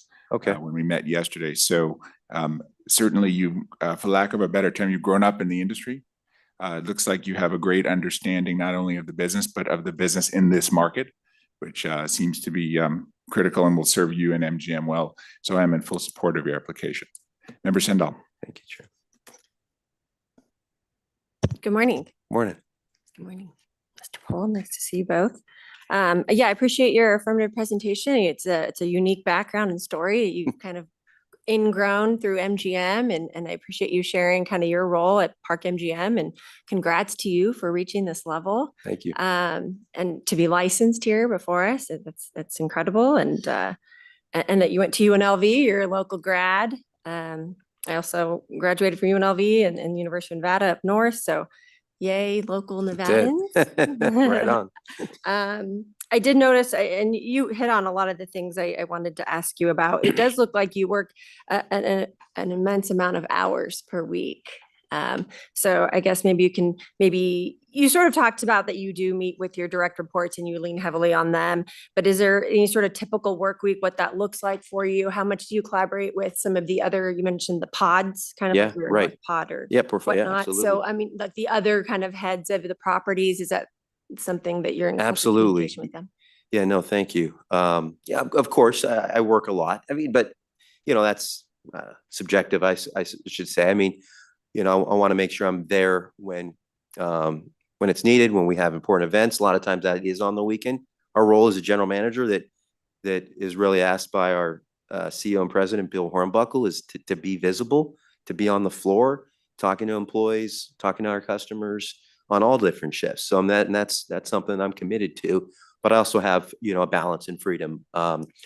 We do, we do collaborate very closely with the other leaders at the other properties. We, through some transition about 9 months ago, we created some of these specific general manager roles at some of our key properties, Bellagio, Aria and Vidara, Cosmopolitan, Park MGM, and then also our South Pod, and which Mandalay and MGM Grand, kind of those combined, those properties. So part of that is we communicate very regularly. We have a weekly GM meeting that we go over all aspects of the business. We share our results, what are some of the best practices, what are some of the challenges that we're having right now. We lean in, heavily into each other. My expertise in terms of whether it's hotel or employee culture, guest experience, and then some of the other expertise from other general managers. Some of them have been CFOs in the past, right? So they have a strong financial background that I can lean on. So that's really important for us, Member Sendall, and we do communicate very frequently and regularly. Well, it's great you get to use each other's, diverse That's it. backgrounds and Yep. experience to Yep, help exactly. each of the properties. One last thing that I read in your profile was you're the chairman of the board of Nevada Hotel and Lodging Association. Can you tell us, and that's kind of recent, that started last year. Can you tell us about Yeah, that? and about what your 2 years. I've been, responsibilities are? absolutely, thank you. I've been part of the Nevada Hotel and Lodging Association for some time. I got involved a little earlier in my career, maybe give or take 2013 timeframe, more just to get involved, network, meet people. And over time, I've been a lot more actively involved to help drive our priorities forward. Really just, learning, education, networking for our industry, which obviously I'm part of. And it's been great for me to help bring up other leaders to get that exposure that I was able to get. Part of my success is obviously a lot of the people and connections in the right way that I've made over my career. I did serve on the board for a few years, and then the vice chairman role, and then most recently as the chairman of the board. So I work with our president, Diane Gandy, and our entire board on moving our initiatives and priorities forward. And we do a lot of things for the company. We have a foundation within the Nevada Hotel and Lodging Association that we give back to potential students for education and create a lot of opportunities for development within the hotel industry. Well, I think that's great. And I understand you don't receive compensation for that. No. So you donate your Yeah, time. So thank absolutely. you for your volunteer and your leadership and continuing to be a leader in the gaming and hospitality industry. Thank you. That's great. Happy to support your application and nice to meet you and nice to see you, Mr. Pohl. That's all I have, Chairman. Thank you very much. Member Saad. Thank you, Chairman Dreutzer. Mr. Pohl, nice to see you as always. And Mr. Reese, nice to meet you for the first time. Thank you. You're eminently qualified. I'm in full support of the application. I like the fact that you got to where you're at by working, earning it through merit and experience. You spent 7 years at New York as a hotel manager when you were just a young guy. And then 3 years at Vdara, Director of Hotel Ops. 2 years at Bellagio, Executive Director of Hotel Ops. 2 years later at Luxor, Hotel Ops. 1 year MGM Resorts, VP Hotel Strategy. And another year in Bellagio at Hotel Ops. Another year at Aria, Hotel Ops. And then 2 years at Mandalay Bay and VP of Hospitality. So you're definitely experienced and well qualified. Agent Mesa did a great job of preparing this application. I have no concerns, and neither did the application.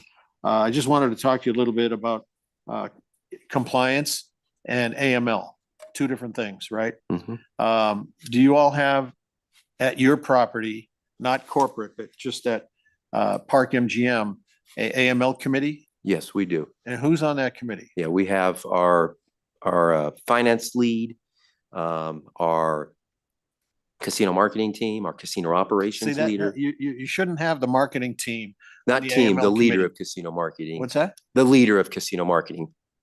You're Yeah. not the hosts. No, absolutely not. Yeah. That was the problem that Yeah, no, happened. no. Why MGM Our- had to pay 7 point, whatever it was, 8 million or Yeah. something, Chandler? No. Yeah, Yeah, our administrator. The hosts were telling the compliance department, the head of it, Wayne Nix is fine. He's okay. Let him play. Yeah. And sometimes by sheer force of personality, they overruled the compliance guy who was saying, get him out of here. He's a bookie. We all know he's a bookie. Right. And so there's a direct conflict of interest. I hate to be repeating myself, but the marketing hosts should not be involved in the AML compliance committees for that very reason, because they get their commission from the players' average theoretical loss. Completely right. They're not. So one of the Yep. things that, we learned and we're trying to pass on to the licensees is keep the marketing people out. They have no business being there. If you have a question about someone's source of funds and you need the host to, fine, call them in and resolve that issue. But for them to sit there and have a vote during the AML meetings, it's just, going to cause problems. It already has, and it always will. So let's say someone in your property, the AML committee says we filed 4 or 5 SARs on this individual. Does it still go to corporate before they 86 that person, or do you have the authority to 86 that person from your own individual property? Believe we'll collaborate with corporate before we make that determination. And generally, we make a decision collectively with the information that we have. So with that'll our- go to Steve Martino? His group, correct. Yeah. Because that was a problem that we ran across when we investigated MGM. There was a silo effect. The individual property had one mechanism in place and one structure. Right. And then they couldn't 86 the individual. They had to go to corporate. And by the time we got to corporate, things got convoluted and misinterpreted, and Wayne Nix never got 86th. Right. And then they kept passing the buck. Well, who's at fault? Right. Corporate at fault? Steve Martino and his team? No. They pointed to the property. The property said, well, we didn't know. We passed it on to corporate. So you had this going on. Yeah. And that's no good. No. And hopefully you guys learn from it and just have the individual properties have authority to 86 an individual that you see and suspect. You don't even need proof. You just need to suspect. Right. Just suspect that Okay. there's money laundering going on. Better to err on the wrong, On on the that safe side. side, yeah. And correct. as Bill Hornbuckle said, no one player is worth jeopardizing your license. Yeah. When in doubt, 86 them. Yeah. So hopefully, what kind of a structure do you have then?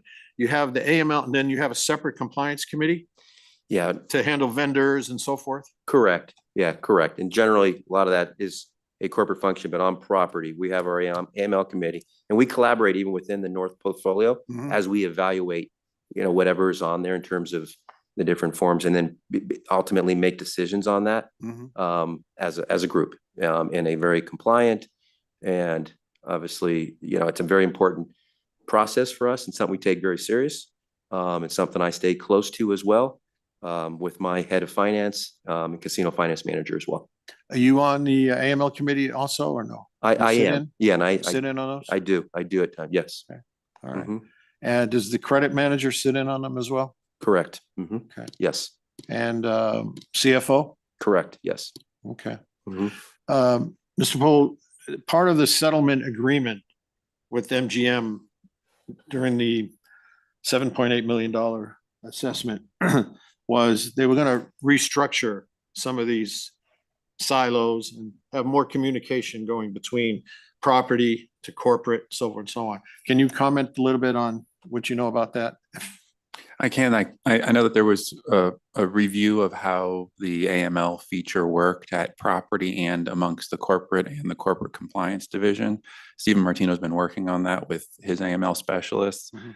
And they found some synergy in that if it is siloed, what happens at one property didn't get communicated to another property. Mhm. And so now that the properties have or lean on the corporate function, that information can be shared. So do we know who this patron is? Well, we may not, but this other property may.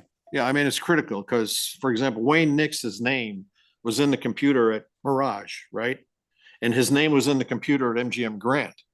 So when he takes a marker out for 120,000 at Mirage, and then he goes and pays it off at MGM Grand with 120,000 in cash, I think, hopefully red flags would go up and say, hey, this is not right. We need to look at this guy and find out what's going on. Plus, I don't know how many SARs he'd already had filed again. Same thing with Matthew Boyer. 44 SARs were filed against Boyer at MGM Grand. And the CFO stood there and told Chairman Hendricks and I didn't recall his name when he was over at Resorts World. Because they filed about a half a dozen SARs at Resorts World, and we straight up asked him, you don't remember the name, Matthew Boyer from MGM? When you were on the compliance committee there, 44 SARs, that name never rang a bell. And then there's a half a dozen SARs at Resorts World when you're on that compliance committee and you don't recall the name. I never recalled the name. I didn't know anything. I don't know anything. It's his fault. It's their fault. It's not my fault. He's no longer there, obviously. So, but we need to prevent that from happening again. And that's why we need to get rid of that silo structure where Mirage they're gone now, but for example, Park MGM or Bellagio needs to be in constant communication on players that are suspect. When they go to MGM, take out a marker at one property, try to pay it off at another property, especially if it's in cash. I think 20,000 was in cash. The other, I don't know how we paid off the other. It was 120,000 mark. And that's what triggered the federal investigation. That's what got their attention. So, be on guard, be aware. Got it. It's not the end of the road. We got rid of two clowns, but there's organized crime networks out there, and they'll find ways, and they'll come in and they'll try to do what they do in Las Vegas because the volume of money that goes through this city is unbelievable. And that's where they do their money laundering, where you have large, massive volumes. New Year's Eve, 4th of July, Memorial Day, all the special holidays, the Formula One races, on and on. Those special events, those days where thousands of people are in town, millions of dollars are being transacted across the tables. That's when the bad guys are going to try to make their moves. So with that, be on guard, and I wish you all the best. Absolutely. Thank you. Very good. I believe we're in good form for motion. Yes, Chairman Dreitzer, I move to recommend approval of non-restricted agenda item number 4 as read into the record by Madam Secretary Rupert. Thank you very much, Member Sendall. Madam Secretary. Member Assad, Aye. Member Sendall, Aye. Chairman Dreitzer. Aye, the motion passes. Thank you very much. Good luck. Thank you. We're going to take a 5-minute break. Thank you. Put us back on the record at 10:50.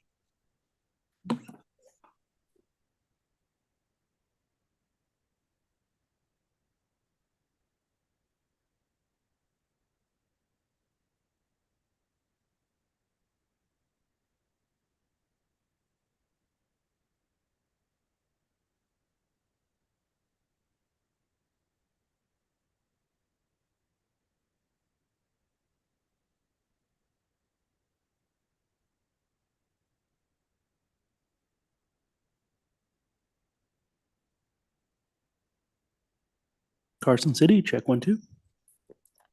Mic check, we hear you loud and clear. Can you hear us? You are very, very, very quiet. All right, let me move to a different mic. 2 seconds.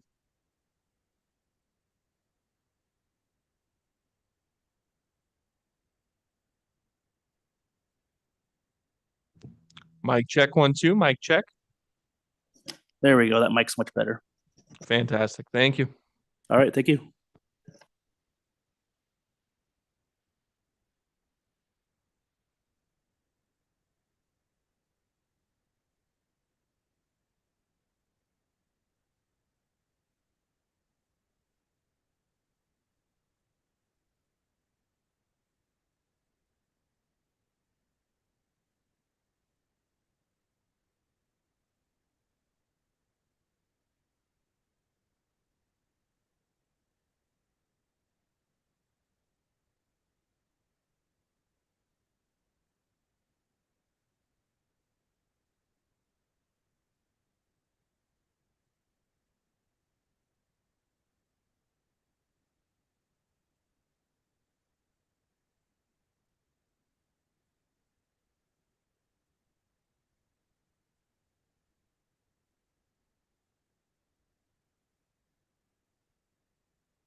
We're going to get started here in a minute. Mr. Asher and group, if you wanted to approach, that'd be fine.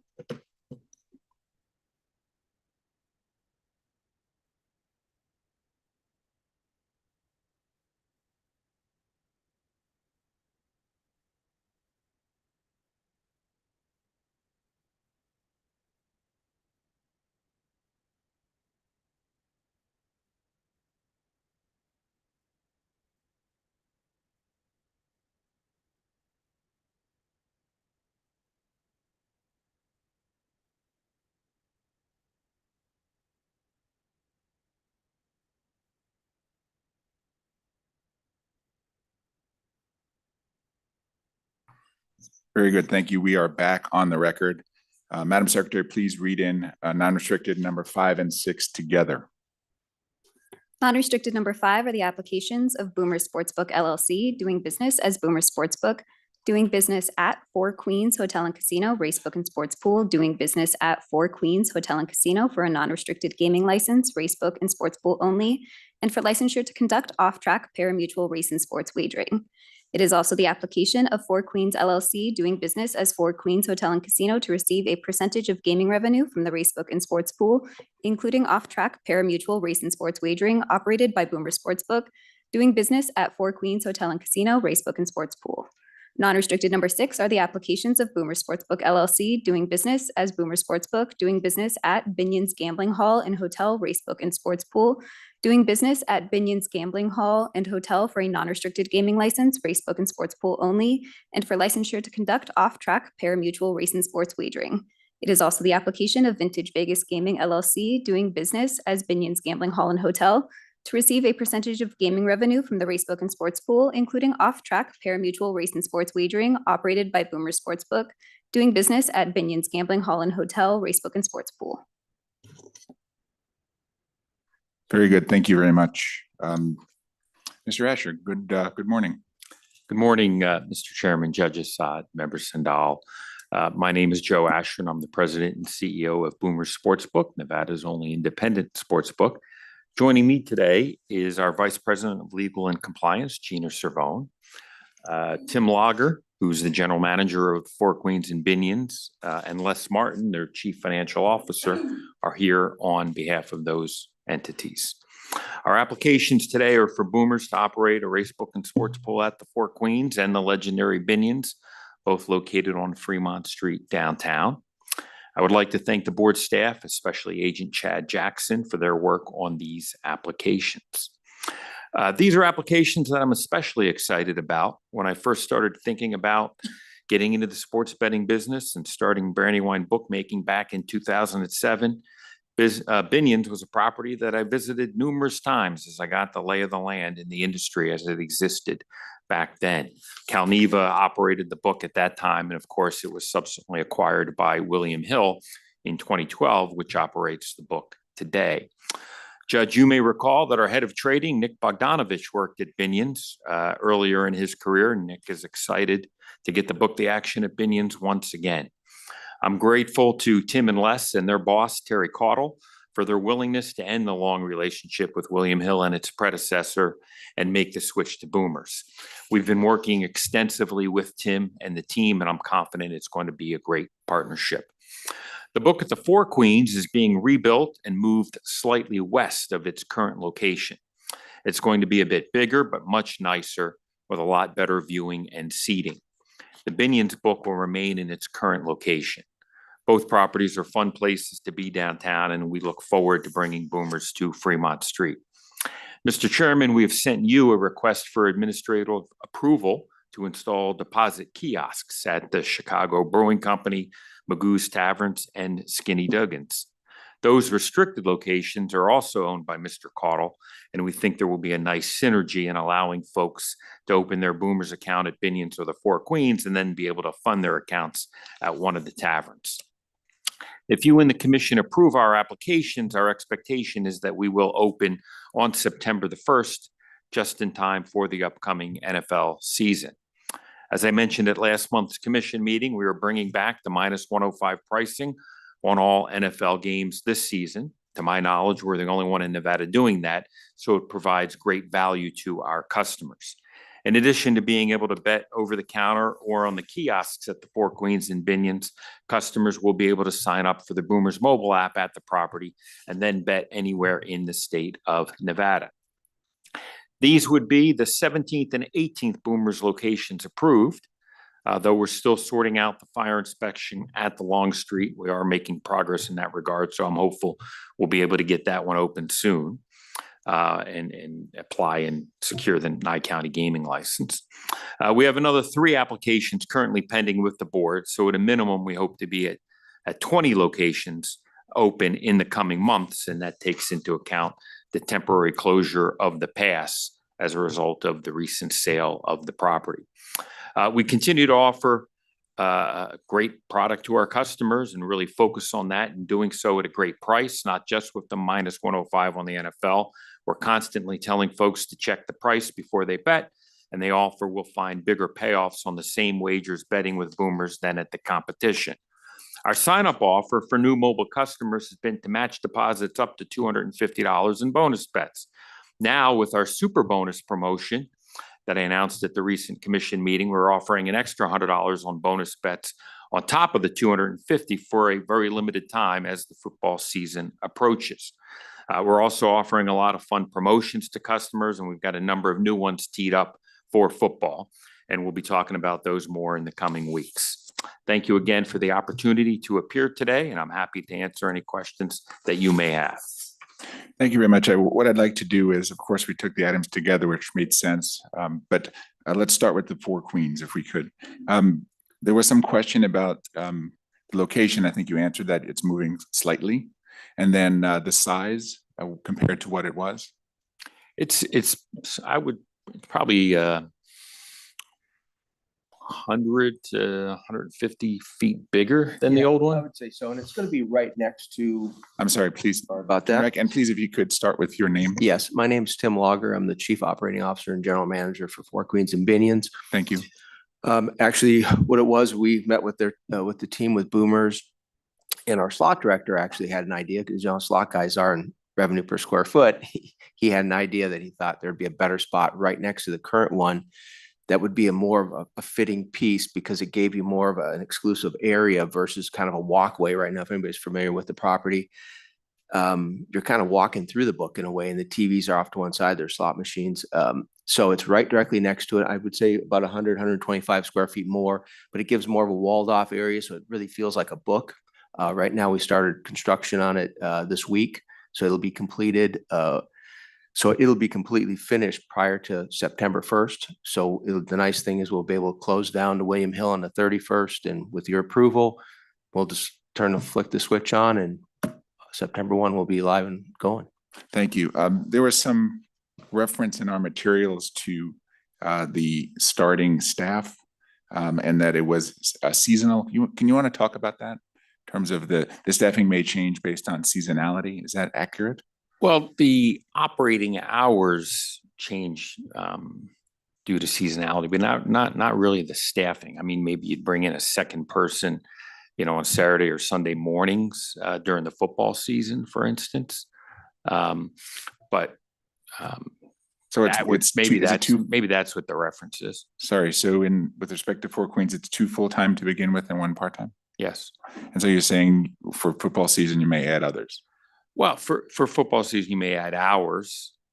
Some part-time people might work extra during that period of time. As an example, obviously, you try to minimize overtime, but you also want to make sure that you keep the line moving on a Saturday or Sunday morning obviously people can also bet on the kiosk if they so choose or on their app. Very good. And then with respect to the Binions location, would that be square footage wise one of your larger books to date? It's probably on par with certainly with Silver Seventh. I would put it in that category. Very good. And this is a pretty iconic location, the Binion Sportsbook. It is indeed. So you want to talk about the opportunity that you see at Binions and what you will bring to this opportunity, and then I'd like to hear from the gentleman about why they chose to move to Boomers. Yeah, well, for us, the Binions is an iconic property. Getting onto Fremont Street is very helpful. We've had customers in the past wonder if where they could deposit downtown or where can I sign up downtown, and so actually being downtown is something that we've been focused on since before we started. I mean, I think the first time we sat down, I called Tim originally, and then we had a lunch before we opened, a year ago. We just celebrated the 1 year anniversary. So that would have probably been June or July last summer. Eventually they said yes, and we're looking forward to it. Very good. And so would you maybe talk about the partnership that you see with Boomers, not only at these locations, but also at your restricted locations? Taverns. Yeah, and so we've known Joe and David Grohlman, I work very closely with, which is his VP of operations. When Joe gave me a call and I talked with Les and with Terry, we had a great relationship when I worked with them. And I think that's what we're about. We're old school Vegas kind of thing. Terry's single owner. And it is about relationships. And when we needed something, it was, instead of us having to ask, David was always down checking on us. What else can we do for you? How can we take care of you? And that's customer service. That's what we should be about. So we've seen the opportunity. We really like the relationship with individuals. And we like the fact that our owner's an entrepreneur. Joe's an entrepreneur. You can deal directly with an owner to owner. That was a big thing for us. The other big thing for us is tying our taverns to it. That's one thing Terry's wanted for years, is how do we tie our local taverns to our two casinos? Now he gave us a conduit to do that. So we just thought it was a win-win. Very good. Can you speak a little bit about the mix of what will be live betting place versus mobile app? Would it be different for these locations and others?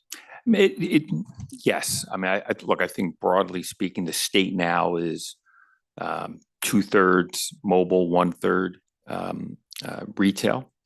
And obviously there's a higher percentage of retail on the Strip for sure. And then a little bit also downtown.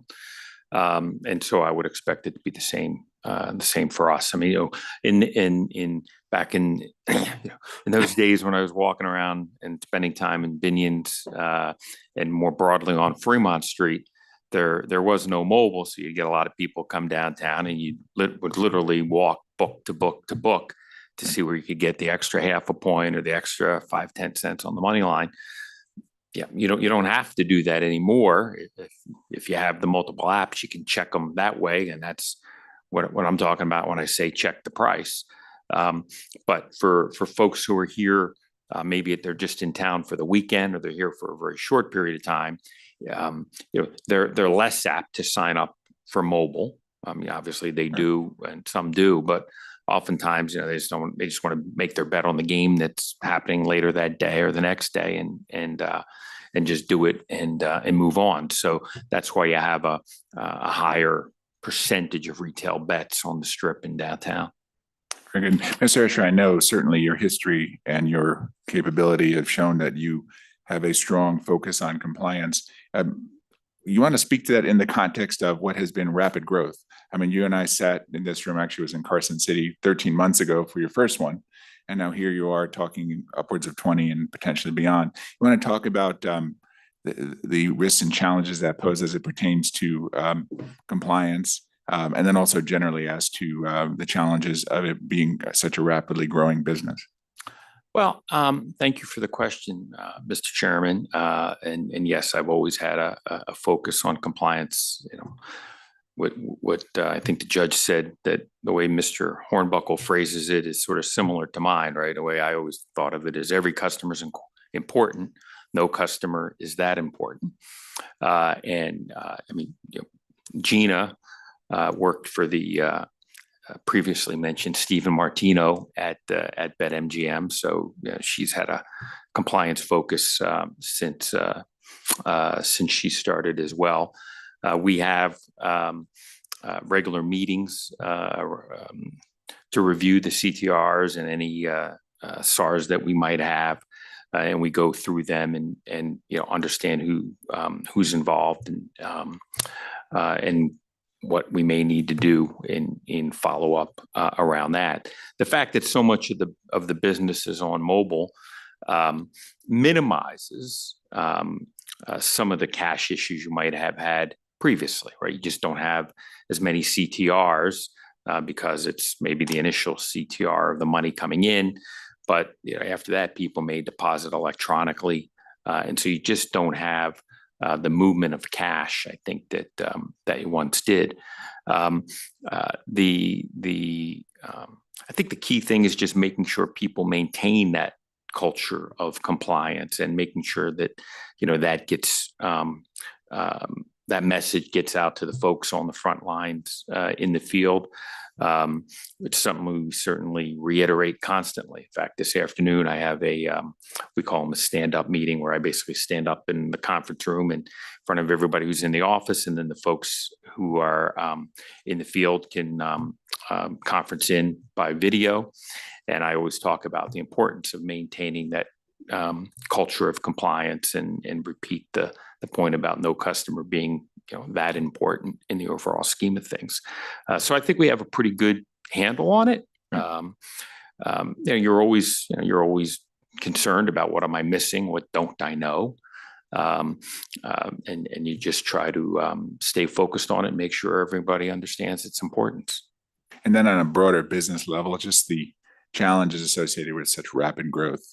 Want to talk about that? Yeah. Well, when we started the business, we were anticipating the growth, probably not. I mean, I think I had set the target at 10 when I was asked about it in Carson City last summer after a year, 10 locations, and obviously it's a bit more than that. In some markets, it's harder finding personnel and hiring people. So that's one thing. I think from focusing on the customer perspective, it's just getting the word out and trying to get customers to know about us and to know where to come to sign up for a mobile app. And this upcoming football season's very important for us. Last time at the start of football season, we had 4 locations, including Elko, the 2 Gary Ellis properties in Southern Nevada, and Casino Fandango. This year, obviously, it's going to be considerably more than that.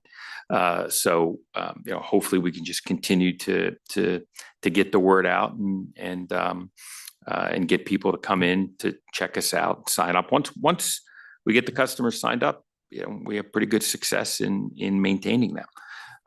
And so, that's something, of course, that every business continually focuses on, how we're going to get, more customers and take care of the ones that we have. But the team, the senior team, it's a good team, and these are folks who have dealt with, businesses of some scale before. So I think we're capable of handling this growth and more. I appreciate that thoughtful response. And I had some additional questions, but they were addressed through the run process. So with all of that in mind, I am pleased to support non-restricted 5 and 6, and certainly wish you the best of luck with it. Thank you. Member Saad.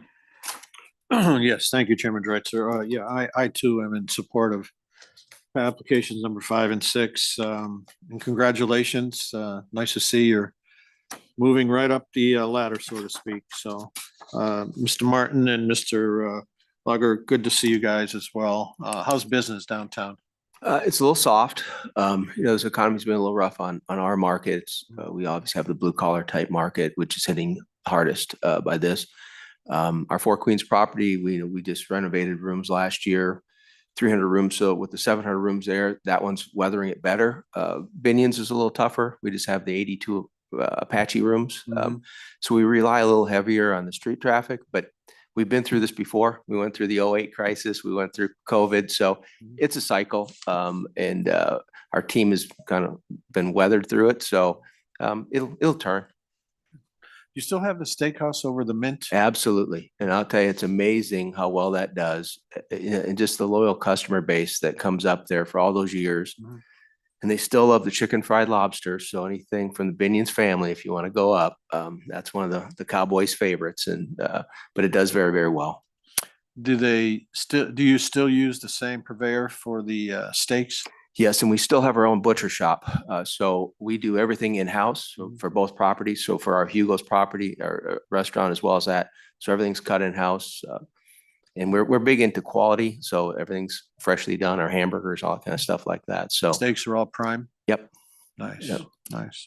And then, Mr. Asher, are you familiar with recent litigation in New York with Kalshi and the state of New York? I've been following it certainly in the press. Yeah, I think they're suing Kalshi for several $1 million. And since I believe Kalshi is headquartered in New York, they're able to recapture and disgorge profits from all over the country because their central location, principal place of business is in New York. Can you comment on that if you know anything more about that? Well, I guess what I'd say, and I think it's billions with a B, that it's an issue. We'll see how the proceedings play out in New York, and I assume we ultimately think this goes to the U.S. Supreme Court. But I did see an interview with the CEO of Kalshi talking about New York and referencing the fact that New Yorkers had won $200 million on Kalshi, and you're going to have a lot of upset New Yorkers if you kick us out of the state. And I found that to be, somewhat disingenuous to be candid about it, because we know that the people who are making $200 million, by and large, it's the market makers, right? It's not my friend on the Upper West Side who's betting against somebody down in Greenwich Village. They're betting against Jane Street or Susquehanna or maybe DraftKings or FanDuel. I'm not sure if they're making market in New York or not.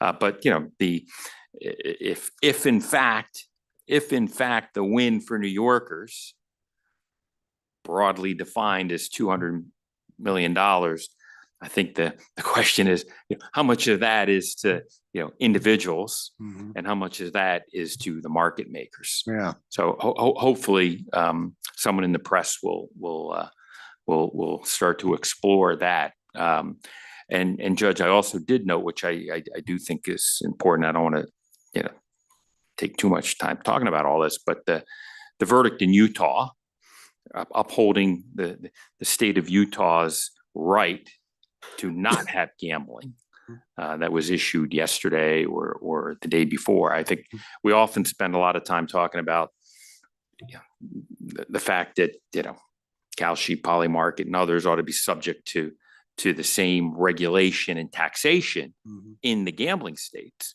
But I think you really crystallize the states' rights issue when you talk about a non-gambling state such as Utah that has made the decision to not have gambling, and Kalshi has been saying, too bad. Whether you want it or not, we're going to force it onto you.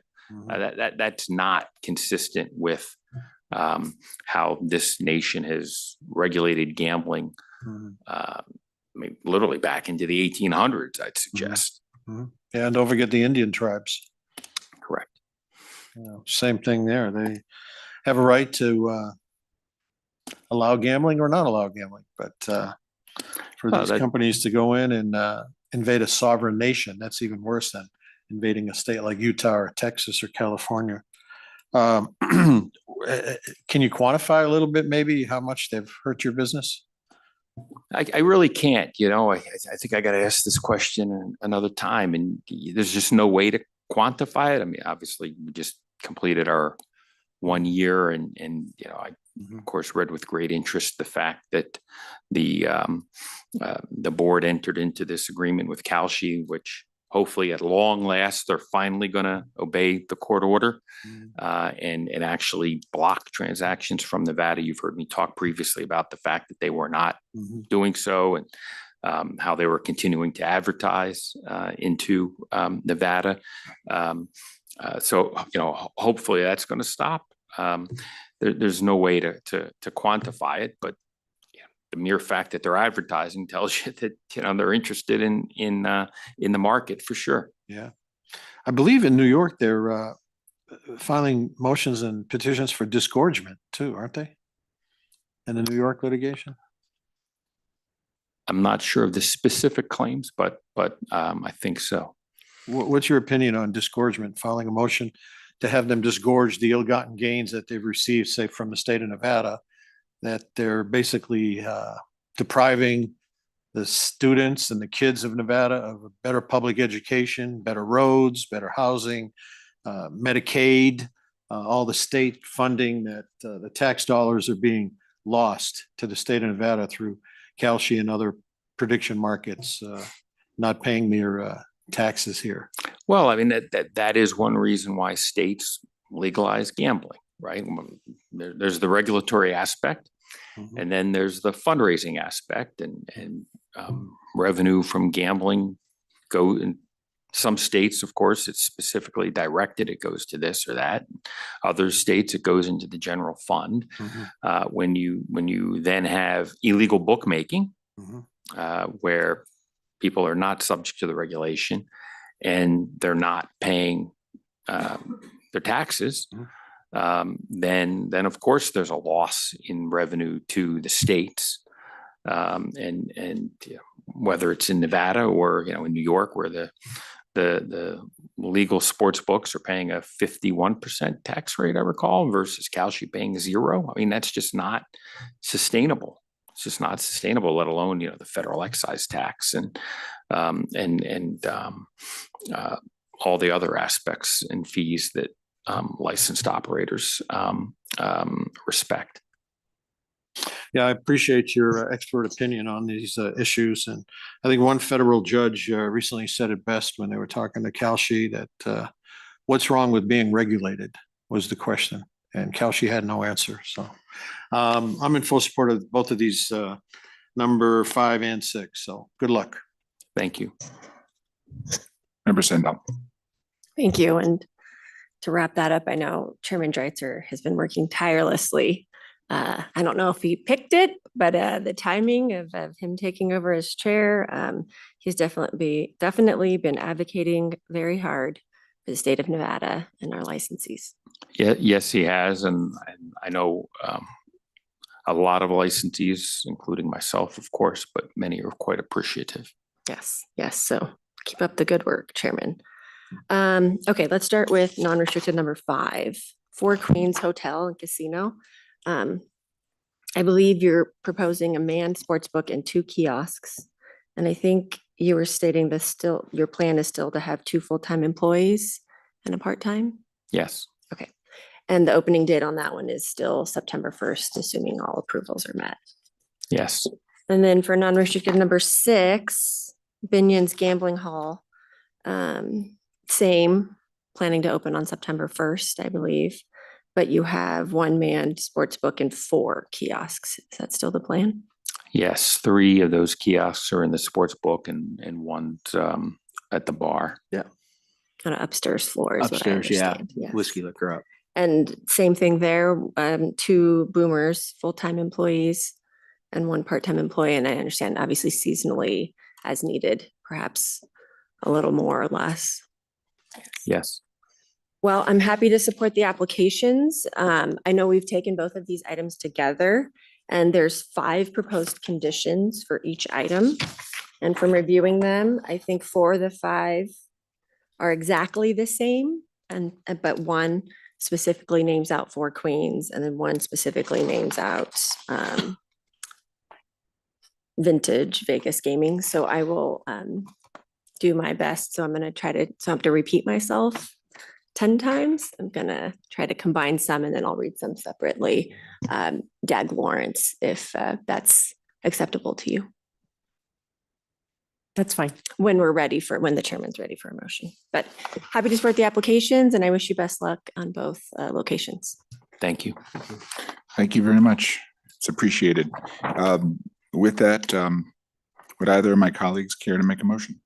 Yes, Chairman Dreitzer, I move to recommend approval of non-restricted agenda items number 5 and 6 as read into the record by Madam Secretary Rupert pursuant to the following conditions. Number 1, the surveillance system must be inspected and approved by the Nevada Gaming Control Board Enforcement Division within 60 days of issuance of the state gaming license and thereafter maintained at or above the standard that has been approved. Number 2, prior to the commencement of racebook and sports pool and or parimutuel wagering pool operations, an executed reserve agreement must be received and approved by the Nevada Gaming Control Board Tax and License Division pursuant to Nevada Gaming Commission Regulations 5.225 and Regulations 22.040. Number 3, except as otherwise provided for by the Nevada Gaming Control Board Chair or the Chair's designee, the ticket writers must be employees of Boomer Sportsbook LLC. And last, as to both, number 5 and number 6 agenda items, prior administrative approval by the Nevada Gaming Control Board Chair or the Chair's designee is required for Boomer Sportsbook LLC to convert a location from a kiosk-only operation to a manned satellite operation with or without a kiosk, or from a manned satellite operation with or without a kiosk to a kiosk-only operation. If any licensed location utilizes both a manned satellite operation and a kiosk, prior administrative approval of the Nevada Gaming Control Board Chair or the Chair's designee is required prior to closing for a period in excess of 180 days and reopening thereafter, either the manned satellite operation or the kiosk. Specifically, as to non-restricted agenda item number 5, the following condition is included. Any change in the agreement or the creation of any new agreement between Boomer Sportsbook LLC and Four Queens LLC must be reported to the Nevada Gaming Control Board Chair within 30 days of such change. And specifically as to agenda item, non-restricted agenda item number 6, the following condition is included. Any change in the agreement or the creation of any new agreement between Boomer Sportsbook LLC and Vintage Vegas Gaming LLC must be reported to the Nevada Gaming Control Board within 30 days of such change. Thank you very much. Madam Secretary. Member Assad? Aye. Member Sandal? Aye. Chairman Dreitzer? Aye. They both passed. Thank you very much. Thank you. so Good luck. much. Very good. Madam Secretary, please read into the record non-restricted item number 7. Non-restricted number 7 are the applications of Nicola Tanasowski for licensure as a manager and or key executive as noted on the agenda. Very good. For the record, this item is being referred back to staff at this time. Thank you. That concludes our non-restricted agenda. We will pick back the restricted agenda up at 1 p.m. We stand adjourned.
You're muted, Evan. Okay, and they're gonna see us or you. Okay, I see it. Give me your phone. Oh. Okay. Just get ready to talk when you have. Hi there. No. Just be cordial and don't go too much answers. All right. Let me just read this down here, please.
Okay, good afternoon, everybody. We're back on the record for our 1 p.m. calendar. Our first item of business this afternoon is a consideration of the matters on our restricted consent agenda. The board's investigation agents have worked up detailed files on each of these agenda items, and reports have been submitted to the board members.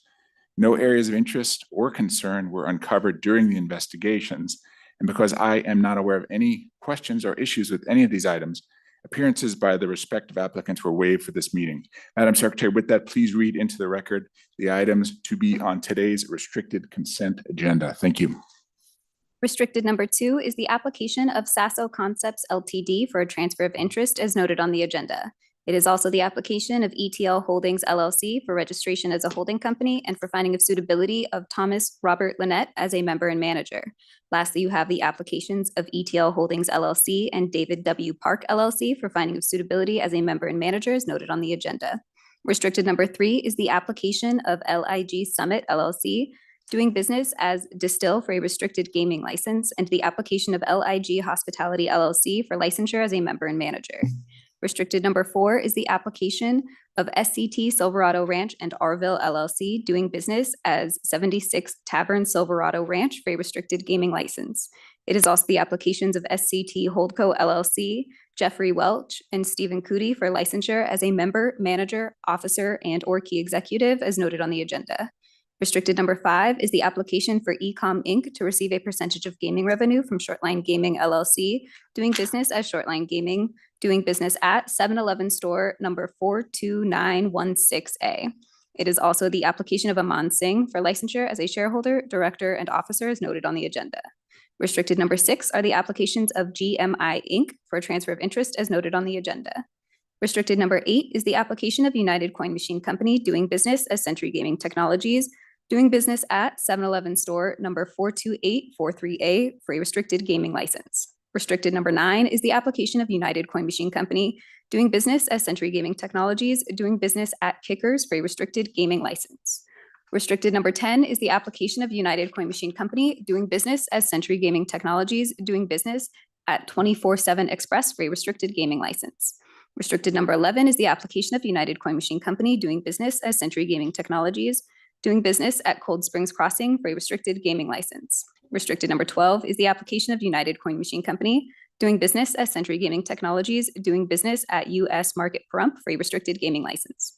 Restricted number 13 is the application of Jet Gaming LLC doing business as Terribles Gaming, doing business at Whiskey for a restricted gaming license. Restricted number 14 is the application of Winners Gaming Inc. doing business at Extra Mile number 130 for a restricted gaming license.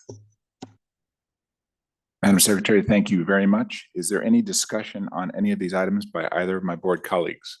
None by me. Thank you. None for me either. Thank you, Chairman.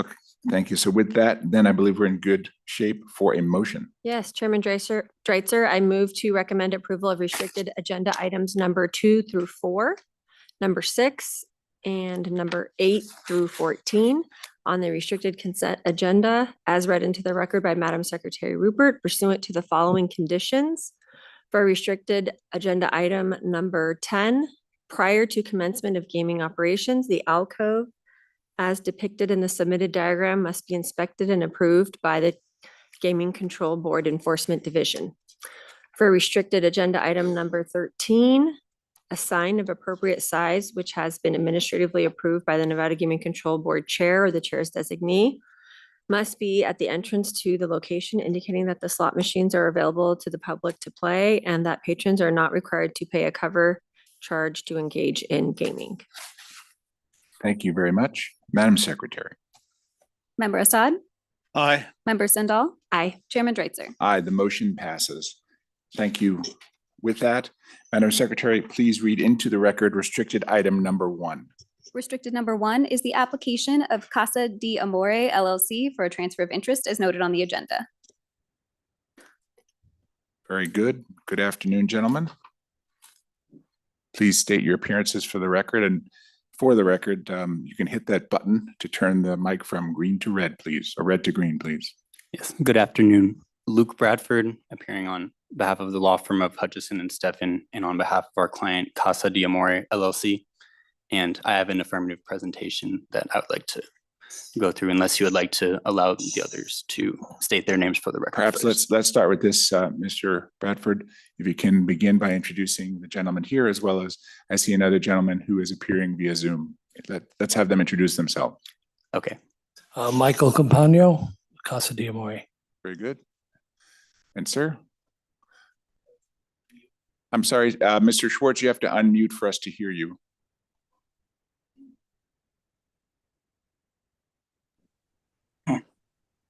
There you go, sir. I'm Jeff Schwartz.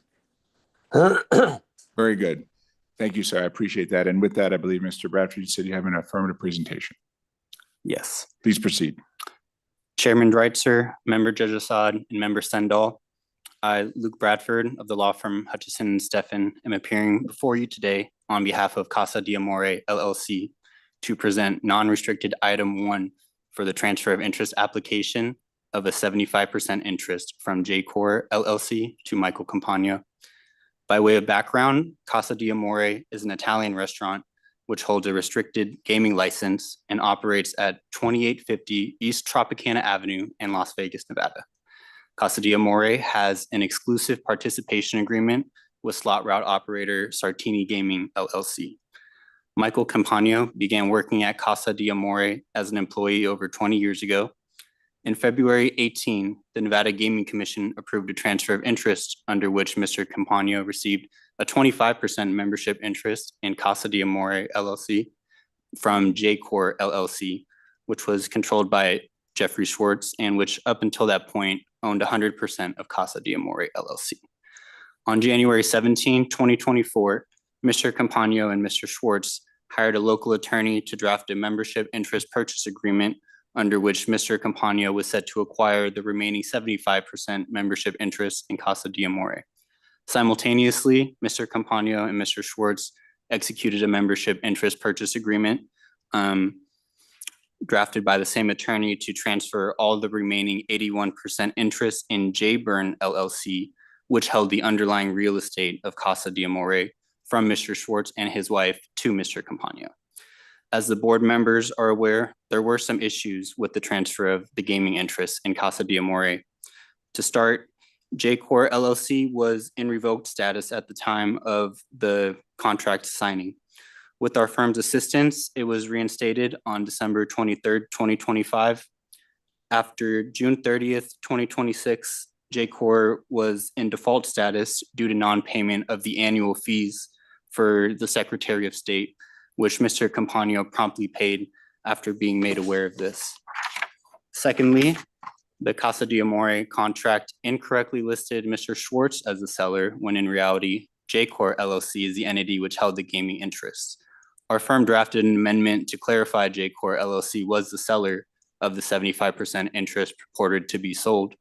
Under Nevada contract principles, the seller name error would not standing alone render the agreement void, and the parties addressed that documentation issue by executing an amendment naming J-Core LLC as the correct seller rather than Mr. Schwartz himself. Thirdly, and more importantly, NGC Regulation 8.010, 8.030 subsection 3, and Nevada Revised Statute 463.5733 requires all transfers of interest of this side to be approved by the Nevada Gaming Commission to be effective. Here, no transfer of interest application was submitted with the Nevada Gaming Control Board at that time, despite money changing hands.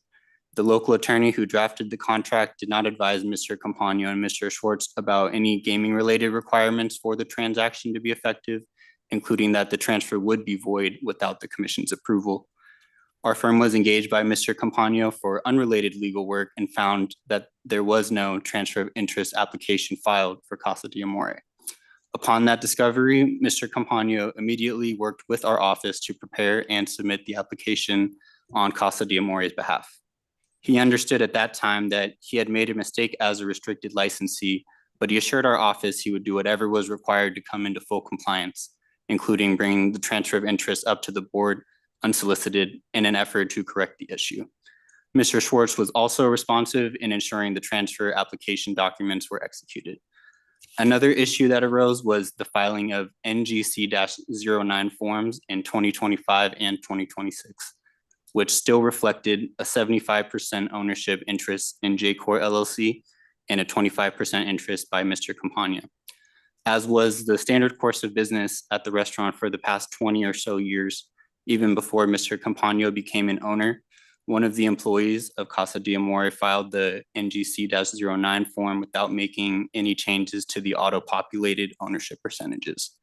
Our clients now understand this is an important form which keeps the board and commission apprised of changes in ownership interests, and this could have prevented the delays in filing the transfer of interest application. Mr. Campagno is confident that issues with filing correct NGC-09 forms will not happen in the future, as he has spoken with his team about not automatically filing items with the Gaming Control Board or Commission without his review as the restricted gaming licensee who is responsible. Our clients understand that they committed a technical violation by not submitting a transfer of interest application. They understand that gaming licensees like themselves are responsible for knowing this information, even if the attorney who drafted their contract does not advise them of gaming related requirements.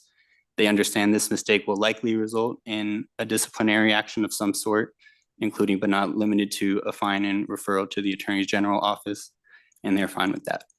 Our clients would like to offer their sincerest apologies for not living up to the standards of a restricted licensee, and they want to assure the board and commission that they understand the seriousness of their obligations as a gaming licensee. Additionally, Mr. Campagno is scheduled to attend the restricted licensee seminar at the end of this month and is prepared to do anything the board would require of him. I would like to thank the staff and leadership of the Nevada Gaming Control Board, particularly Agent Heather Partee, for the time and effort they have spent on this application. With that, I would like to turn the microphone over to Mr. Campagno for his statement, which will include further detail of his background and story in the gaming scene. But before we do that, let's take up this issue of the failure to properly transfer the interest under Nevada law. And then, of course, we can talk to Mr. Campagno. We do want to hear his background. But I appreciate everything that you said, Mr. Bradford. I do want to just clarify one point. The notion that this is just a technicality, I would take issue with that. It's not just a technicality. This is a significant violation of Nevada gaming laws. It's important that there be full transparency, as you said, relative to understanding, what the ownership structure is at all times. And when that changes, we need to know that. So I just couldn't let that go because I think to describe it as a technicality is not quite accurate. This is a significant violation of law. Okay. I apologize No if I need made to. it seem as a technicality. We understand that the transaction is void until the commission's approval, and Right. I did not mean for it to come out that way if that's what happened. It's fine. I'd rather just for the record, I just wanted to make sure that, you and others listening understand the full severity of this, and technicality is not a word I'd use. Now, with respect to your attorney, well, let me back up. When were you hired? When was your firm hired, Mr. Bradford? For this was about October of 2025, maybe late September, but I understand early October of 2025 is when we signed the engagement agreement for this matter. And that was to do unrelated legal work? We had started with him for an unrelated matter involving a gaming device, and that must have been in, I think, the summer of last year. I don't remember that off the top of my head, but. So the second half of last year, okay. Yeah. And then prior to that, Mr. Campagno, you had, or I guess maybe it was Mr. Schwartz, you had secured the services of counsel. May I ask who that counsel was? For the sale?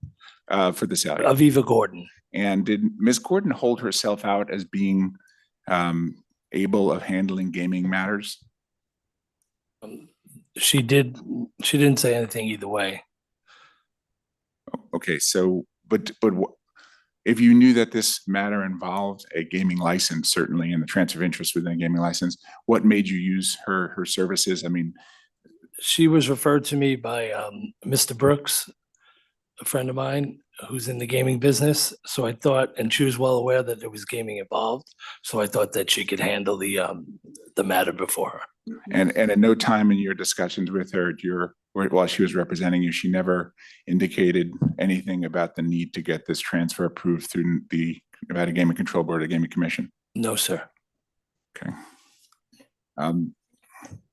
How did you end your relationship with Ms. Gordon, your attorney-client relationship? We finished the deal and I left it at that. I didn't want to go back to her yet until I found out exactly what was going on here. Because there might be some ramifications for her involved in this. So I just wasn't sure how this is going to work out. So I just left it alone for now. So you hired the new firm. How did you come across Mr. Bradford's firm? We were working on a gaming device and background checks came up.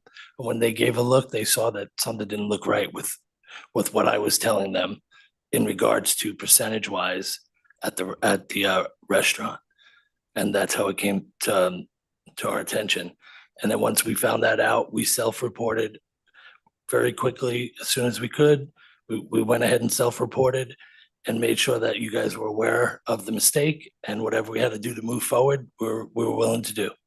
So walk through with me, if you could, the J-Core entity.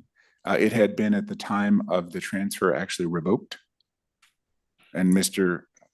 Yeah, J-Core, I think it was formed in 2005. And after that, very soon after that, it was allowed to dissolve. I was not an owner. It's 15 years before I was even an owner. So I know of it secondhand, even though I've been running the place since 2004. Thanks. So Mr. Schwartz, let me ask you if you can give us some information about this. Why was J-Core allowed to go into the status it was allowed to go into, revoke status? Well, we formed J-Core at the time of purchasing the restaurant from the previous owner. And shortly after that, the JE is Jeff and COR is a friend of mine, Corey. It's a young man that I took under my wing since his parents died. And somewhere along the line, the two of us became upset with each other, and he said he doesn't want to have anything to do with my business. So I said, okay. My accountant said we'll file under Casa de Amor LLC, which we did, as far as I know, every year. I don't think we ever used J-Core for filing tax returns or anything. Okay. So, but J-Core, it turns out, was the entity in which he held the ownership. Who? You. So that's the reason why you had to revive it prior to the actual transfer, correct? Correct. That makes sense. I just want to understand that. Yeah, this transfer, yes. Yeah. Okay. So it's So tell me again, Mr. Bradford, the steps that you took when you came in, to make sure that the transfer got to a point where it was legal under Nevada corporate law as well as legal under gaming law. Yes, so we worked on reinstating the LLC in late December of 2025, which got finalized December 23rd of 2025. And some of the steps we took were drafting an amended and restated operating agreement. And we made sure that Mr. Campagno and Mr. Schwartz paid the fees going back for years that had not been paid at that time. And we also drafted a unanimous consent approving the transfer from the LLC's perspective. All right, in addition to note of self-reporting to gaming, the gaming side of it. Correct, yes. All right, very good. And so, Mr. Campagno, you understand the severity of this situation? Yes, sir. Yeah, and then you also, as was indicated, filed 2 additional NGC 9s, which where I suppose if you look at this in full, they were technically accurate, right? But they were filed at a time where you would not have agreed with their accuracy. So how do we know, and how does this board have confidence that going forward, the NGC 9, as well as all the other forms related to tax payments and all the other forms that we require, how do we know, how do we have confidence that they'll be filed with accuracy each time? It sounds like your employee, basically didn't take the care necessary in the filing over 2 separate years. Right. Well, I wasn't aware of it. Now I'm aware of it. So that's a big factor. She was just doing what she had done way before I was even an owner. And that's not an excuse. I'm taking full responsibility for it. But that is the reality of what happened. She just kept following them. We get them, we follow them right away. And she just kept doing that procedure, not even realizing that the interest had changed hands. So what specifically can you tell this board and the commission in a couple of weeks about what you are doing to make sure that doesn't happen again? I am going to the seminar for the gaming restricted gaming seminar.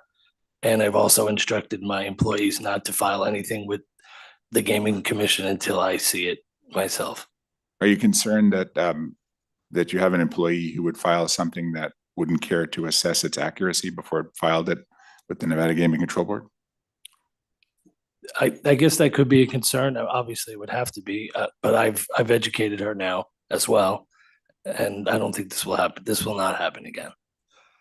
Okay, I appreciate that. We will certainly have more questions, and the board will have opportunity to ask. But why don't you go ahead with your affirmative presentation, and then we'll have some more questions for you. With my presentation? Yes, please. I'm originally from New York. I came out here in 2001. I started working at Casa de Amore before we even got interest, because at that time it was a long time. It was about a year to get approved. So I started working there under the last owner just to assure that everything was on the up and up. We took over, Mr. Schwartz and his partner, and I've been working there ever since until this day.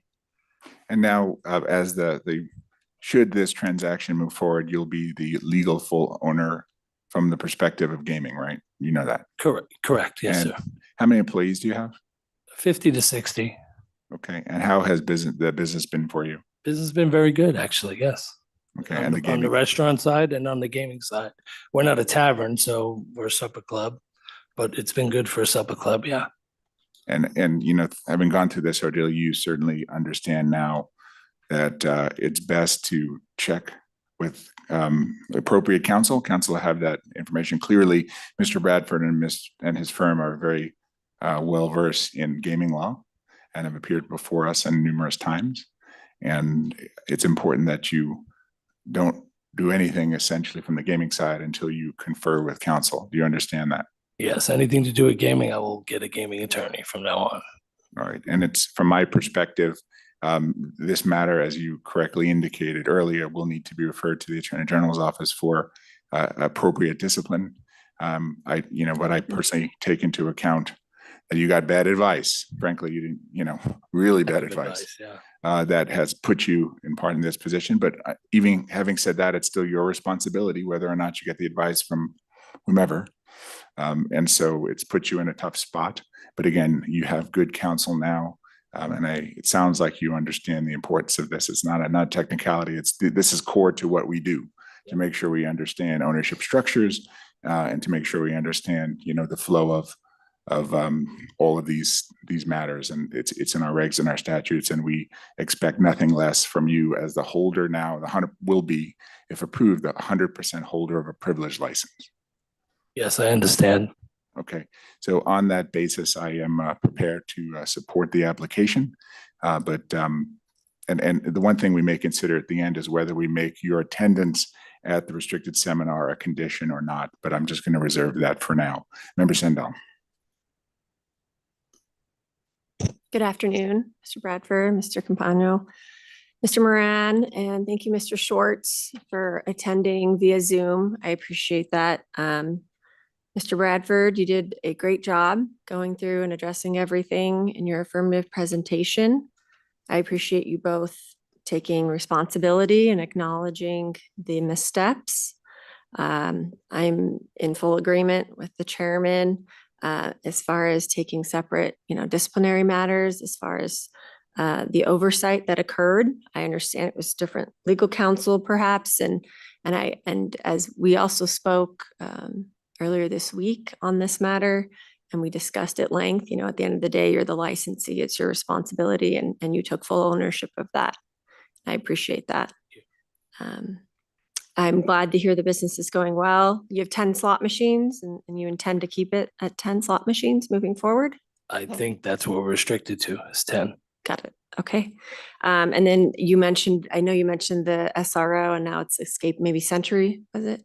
Oh, Sartini? Sartini Yes. and they're involved in, can you tell me how often they're at the property at Casa de Amor and work, maintenance on the machines and drop them? Maintenance is random, but they do the drop once a week at the location. And no issues and everything with the gaming side? I know you mentioned to the chairman, everything is going well. Yeah, I've never had an issue with gaming. Correct.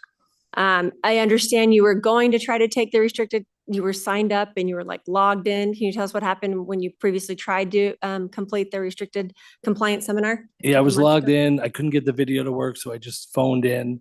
And then when I phoned in, there was a big disclaimer saying, if you're not videoed in, it's not going to count.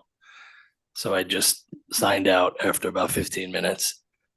And said, But now you are capable and have means to have video on? Yes. I For will. August, I have I will. 25th? Yeah, August 2026? 25th. Oh, 25th. Is it 25th or 26th? I believe it's the 25th, but we can Okay. confirm that. But if you can make a statement on the record for my purposes that you will attend that and have working capabilities of video and will participate, I would go either way on whether we need to have that as a condition, but I do support the application and the transfer, and I appreciate everything you've done to prepare for today and to take responsibility and be prepared. And so I'm in support of the chairman's recommendation. Thank you. Thank you. Thank you, Chairman Dreitzer. Mr. Bradford, nice to meet you again, and Mr. Campagno, nice to meet you for the first time. Mr. Schwartz, I hope you're feeling better. Thank you.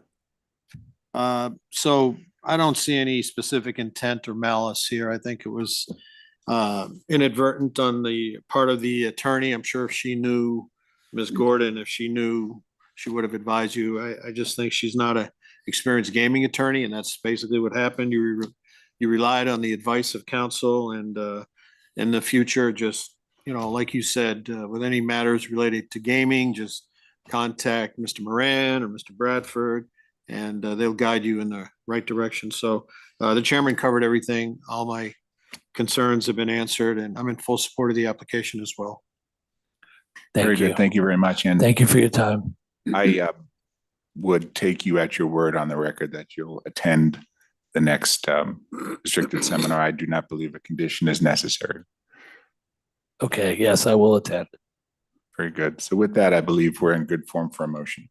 Thank you, Chairman Dreitzer. I move to recommend approval of restricted agenda item number 1 as read into the record by Madam Secretary Rupert. Thank you very much, Madam Secretary. Member Assad? Aye. Member Sendall? Aye. Chairman Dreitzer? Aye, the motion passes. Thank you very much. And Mr. Bradford, you did a great job today. Yeah, great job. Thank you. Have a Thank great you for your rest of your time. day. Thank you very much. Thank you. Mr. Also, Campagna, good luck. the seminar is the Thank you 25th. all. 25th, thank you. Very good. Mr. Schwartz, thank you for your time. And thank all of you for your patience. Appreciate it. Very good. Okay, excellent. Madam Secretary, with that, please read into the record restricted item number 7. Restricted number 7 is the application of Golden Route Operations LLC, doing business as Golden Route Operations, doing business at Mariana Supermarkets number 7 for a restricted gaming license. Very good. Good afternoon, Mr. Goodrich. How are you? Good afternoon, Chair Dreitzer, Member Judge Assad, Member Sindall, Madam Secretary. I am Jamal Goodrich, in-house counsel for Golden Route Operations. And we also have our Vice President of Operations, Lucas Gums, behind me in attendance in the audience today, here on behalf of Golden Route Operations application for Mariana Supermarket number 7. If we can have Mr. Gums come forward, I believe that some of this will address some operational questions. So I appreciate his involvement. Thank you. Chair Dreitzer, would you like me to provide a brief presentation on this location before fielding any questions the board may have concerning this application? Yes, I think that'd be best. Thank you very much. So the location details for this, again, this is Mariana Supermarket number 7. It's Mariana Supermarket's newest location, which will be at the intersection of East Flamingo and South Pecos Road here in Las Vegas, Nevada. The gaming alcove for this location will be 195 square feet. We will have 10 freestanding multi-denominational slot machines, and the hours for this gaming alcove will run concurrent with the supermarket hours from 6 a.m. to 10 p.m. This grocery store has 85 employees. The address is 3250 East Flamingo Road.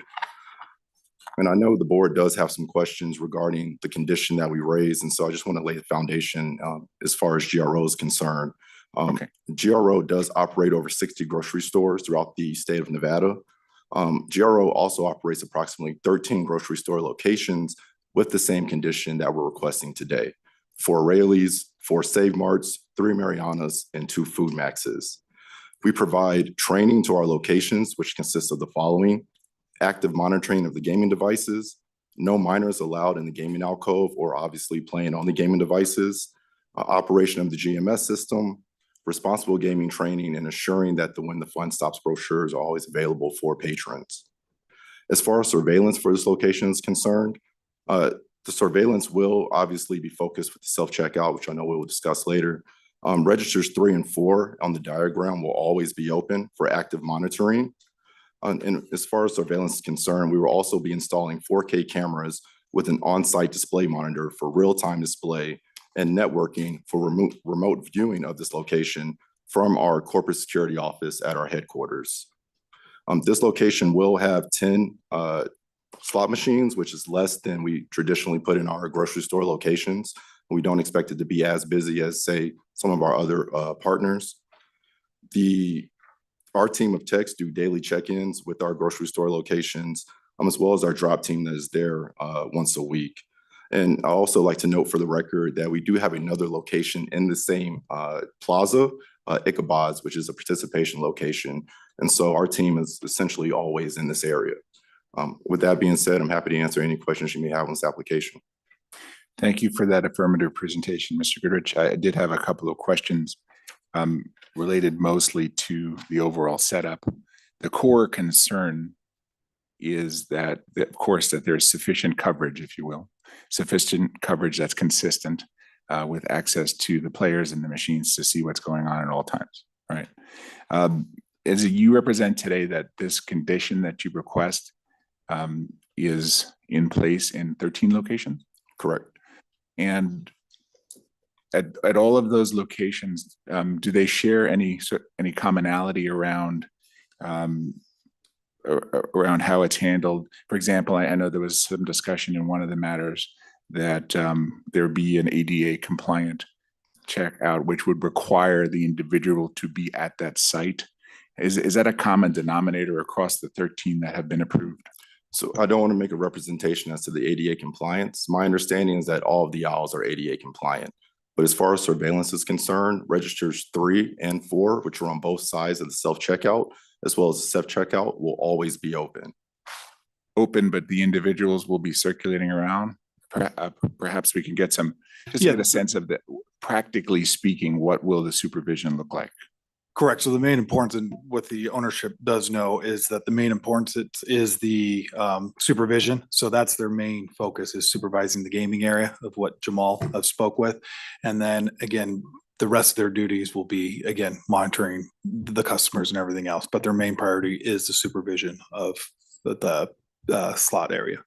So we are in receipt, as you know, Mr. Goodrich, because we spoke prior to the hearing, of new pictures that were taken this week. And I just want to make sure, I know the board members have them, and I want to make sure that when we talk about these pictures, we're talking from the same pictures, right? About the same pictures.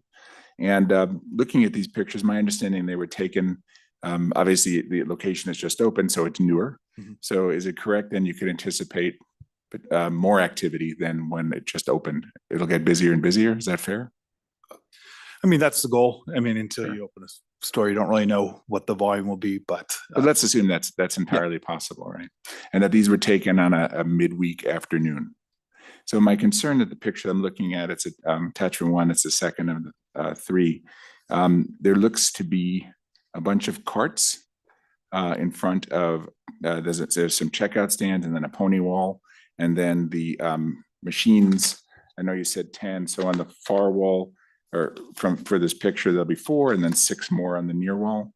It does appear to me that there is the potential for a significant lack of direct sight lines, particularly if the checkers are involved with here. You add in the height of people, anywhere between 4.5 to 6.5 feet, whatever. On top of all that, just looking at this diagram, I have concerns about that sight line. And that in conjunction with potential for distraction, because they're going to be multitasking, right? Doing many things at once. Not to mention the fact that those of us who live in Nevada know that, or Las Vegas, I should say, know that that particular intersection, it's a busy neighborhood. It's not a rural consideration. It's, in Clark County where the population is quite high, and this is an area, I believe it's Flamingo and Pecos, correct, which is very heavily populated. So looking at this picture, I appreciate it's on the record now that surveillance is in place, which is certainly helpful, but I do have concerns about the ability of a check person trained well, understood, to be able to handle both the needs of the patrons who are using the check stands as well as simultaneously monitoring gaming. So I don't have comfort there. And obviously I want to hear what you have to say about that and what my fellow board members have to say. But I can tell you right now, from this diagram, I'm struggling to get to comfort on that issue. We understand and appreciate your concerns, Chair. First, I think I'd like to say that there's going to be active surveillance, right? And so we're going to have surveillance there. There will be a real-time monitor as well as a feed going directly to our corporate security office. So in the event that anything happens, we'll obviously have active surveillance as well as the people that are there. My understanding is that surveillance system will have a retention time of 30 to 45 days. So we will be able to pull any video as necessary. Additionally, if you look at some of the conditions that have already been approved, these are approvals for aisles or for service hosts who are both the dual responsibility of bagging groceries, checking people out, as well as monitoring or actively monitoring the gaming area. We view that as being distinguished and different from this situation because you'll have somebody at the self-checkout that will be also actively monitoring the gaming room. Obviously, self-checkout, self-explanatory, it is self-checkout. They won't be bagging groceries. They won't be as busy assisting patrons or customers of the grocery store. Additionally, I think you can find comfort in the fact that we are an experienced operator here in the state of Nevada. 60 grocery stores, 13 that already operate on this model. And again, Mariano's, we have 3 locations that also actively operate on this model as well. So this isn't a new owner or somebody that is new to gaming or owning or operating a restricted location. And so, I mean, I think between the surveillance, real time at the location, at our corporate security office, the fact that it will be somebody at the self-checkout who won't be constantly assisting patrons, and as well as the fact that we're experienced operators here in the state of Nevada, hopefully those are some factors that could assuage your concerns. Can you describe generally the training that a person would undergo that it would normally be assisting the self-checkout, but then you're saying, okay, you have the additional obligation. Now, do they get paid more? That'd be another question. But is it a specific training to say, okay, since you're going to be in charge of the monitoring of gaming, you have the whole standard training to undergo before you're prepared and able to do that? Yeah, absolutely. So there's going to be the training, obviously, on the grocery side, but there's also gaming training, and we don't view the responsibilities as being different. If you are a service host at this location, your job is to actively monitor the gaming alcove as well as it is to assist our patrons. And again, we have 3 locations that have been doing this since at least 2019, maybe 2017. And so we feel comfortable for the fact that there haven't been significant issues with this type of business model with this operator, which is why we're putting this condition forward. And so you represent today, and I can't say that I have fully reviewed, I think, 2 of your location applications just to get a sense of it. And that they seem to turn more on this idea that there was an EDA check stand where there had to be somebody there at all times, which gave my prior colleagues at the board and commission comfort that someone was always in that one spot. Doesn't look like that'll be the case here, but can you say for the record that there are other locations that are similarly situated to this one? Because I want to understand, what the history has been, if that's the case, that it has worked out, and you've had, for lack of a better term, roving assistants handle both the check stand as well as gaming. Yeah, if you were to look at Mariana Supermarket number 6 at Jones, if you would have agents go take pictures of that, I think you will see that the aisles are directly across from the gaming alcove. The difference with this location is that, really the self-checkout is the main line of sight, or the individuals who will be actively monitoring. And so, again, I believe there's an argument to be made that, for a self-checkout service host who is not actively bagging groceries, actively checking people out, they should have essentially more ability to actively monitor this location as opposed to ones at other locations where we have not had significant issues in the past.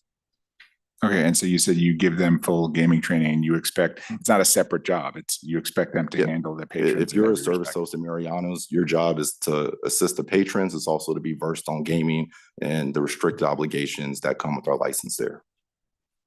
Okay. When is it your intent to put the machines there and then to open? So the grocery store, I believe, opened August 1st. And pending receipt of regulatory approval, we would like to put machines there as soon as September 1st. I know there's surveillance, but there's because of that, there's no mirrors here at all. Correct. There was no mirrors. No need, I guess, full reliance on surveillance. Correct. All right, I appreciate that. What I'm going to do is think about it a bit. I want to hear other questions from my fellow board members, and then we can continue our discussion. Thank you, Chair. Very good. Member Sindall. Thank you. Good afternoon. Good afternoon. Nice to meet you both. I appreciate the explanation, and just to clarify, how many surveillance cameras are there? I believe at least 2. There might be 3. I know we will operate 2 within the gaming alcove, and then Mariano's will also have their own set of surveillance, obviously outside of the gaming alcove.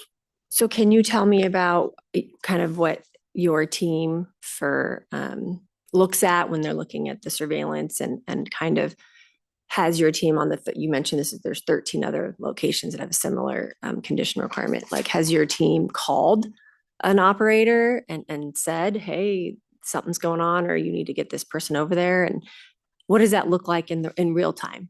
Yeah, I mean, I think me through that? in real time, our company has over 600 locations throughout the state of Nevada. It's just not possible for us to actively monitor all of these locations, but we have great relationships with all of our operators, especially Mariano's. And so anytime there's an issue, it's not uncommon for myself, Luke, one of our sales agents, to get a call. And essentially when we get that call, either we're on the phone with the operator or with our security team. And so we're able to essentially dial in and pull that footage if necessary, and then take the steps that are necessary to rectify that situation. Can you give me an example of what something like that, like an issue like that's occurred? Not in a negative way, but just want to see how that really works then. Right. And yeah, in these 13 stores, we haven't had any significant issue with that. And that's good to hear. Right. Because I mean, if you've got a couple cameras, that you're watching from the side from Mr. Goodrich's team, and then your side, you've got your own dedicated camera. I thought I saw in the diagram that there was 3 kind of overseeing. Yeah, I do believe it is more than 2. And, not specifically to a grocery store, but some of our tavern locations, Obviously, let's say there's somebody in there and there's problem gaming, or we see something suspicious. It is not uncommon for us to get a call and for us to essentially initiate an investigation into that activity and then work with the operator to take the necessary steps. Okay. And I think that's where, you know, in looking at this and looking at past instances is making sure we're making a record of very specific facts of why this enhanced condition is appropriate and necessary in this situation, and that it will sort of serve the purpose of having it, right? Not to just have it for the sake of having it. Understood. I understand that you've stated on the record that all the cashiers that work up there are trained in this. Is that correct? Absolutely. And their managers and supervisors as well. Okay. And then 30 to 45 days of surveillance retention is wonderful, because I do think, you know, the last thing you want to hear, it's like 72 hours or something and you don't find something out. And then it's like, well, what's the point in having surveillance coverage if you can't even go back and use it and rely on it? Exactly. And then did you say that the slaughter operator, your team is there like almost daily or weekly for drops? As necessary. As necessary. Correct. Yeah. And we have techs going all over the city. So with us being with multiple locations across town, we do courtesy checks. We have our drop team that comes in weekly. We have designated sales rep that will check in with the location weekly and monthly. So we're constantly in there for courtesy checks, or again, if we just hit a location that's in the same parking lot, we'll go in and check in and see how that location's doing. And how many machines are proposed? I believe 10 freestanding 10. machines. 10. And on average, and you know, I was trying to think myself, okay, when I go to the grocery store, how many, you know, individuals am I actually seeing playing at the same time? What does that look like? So if you're 10 machines on average, how many people are actively playing at one time generally, even at your busiest time, Yeah, I maybe mean, your I'll- slowest time of the day? What we see in this brand, there's generally 2 to 3. I mean, you might have some one-offs, or there might be 5 or 6. A lot of times with those 10, it just gives them more different types of games and options for the customers, but it's very rare where you'd see all 10 being. Which would help with your visual and ability to surveillance and observe the Correct. area. Okay. All right, those are my concerns and questions, Chairman. I feel comfortable with the condition and the record that's been made moving forward where we stand. I understand the concerns that the chairman has raised, and it is hard because the photos we're looking at aren't really set up with the machines in them. But I feel comfortable with the record stated and your background and expertise in the other locations as well, in moving forward at this time, Chairman. So Thank you. thanks. I just had one question I want to pick up on. So with respect to the 3 surveillance cameras, maybe I might have missed this, but that feed is then fed to Golden and you're looking at that. Correct. Live feed. Your live feed. And how does that work? Obviously, you must have this enormous grid of surveillance cameras. Is it like a count room? What does that look like?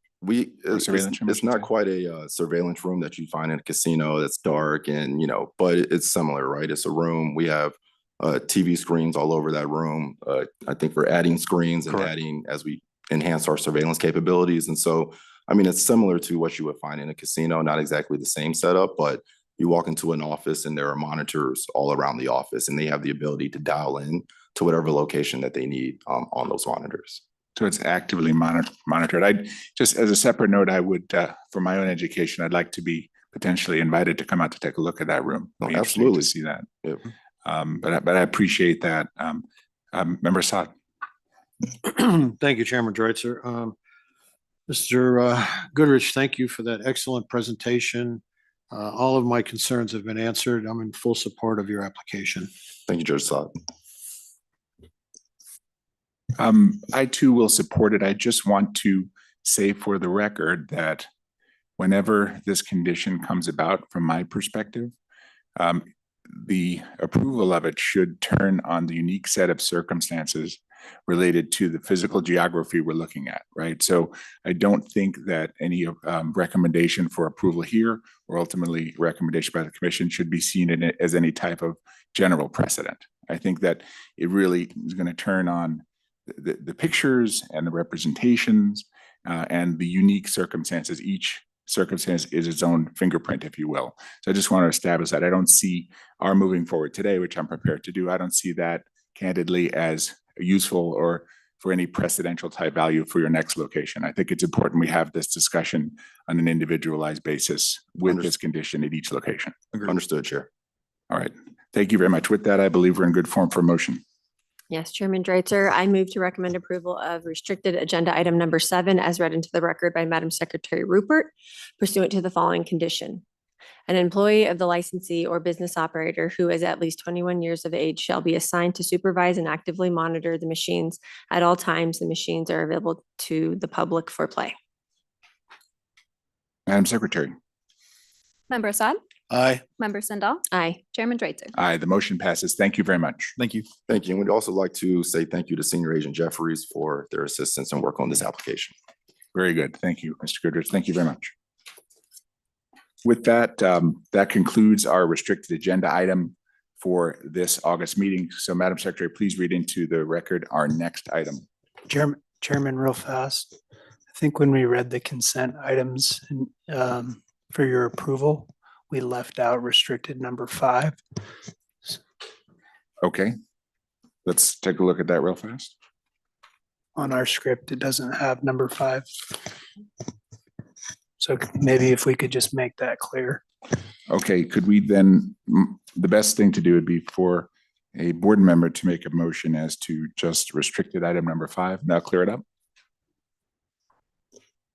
Member Sandal. Yes, Chairman Dreitzer, I move to recommend approval of restricted agenda item number 5 as read into the record by Madam Secretary Rupert.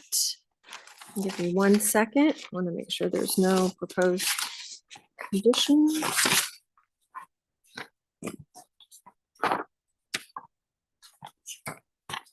Yeah, with no conditions on the item. Very good. Madam Secretary. Member Assad? I thought you said item 2 and then 4 through 6. I said 2 through 4, 6, and 8 through 14. 5 got skipped. That's fine. Aye. Member Sandal? Aye. Chairman Dreitzer? Aye. The motion passes and Ms. Lawrence, that I would imagine clears up the issue around the consent agenda, correct? That's correct, Chair. Excellent. Thank you very much. So with that, we have concluded our restricted agenda item. Madam Secretary, please read into the record our next item. You have 3 casino patron dispute appeals. The first item is Albert Atala versus Venetian Resort Las Vegas, case number 24LV01119. The hearing examiner recommends the agent's decision denying payment be affirmed. Very good. Thank you very much. Please state your appearance.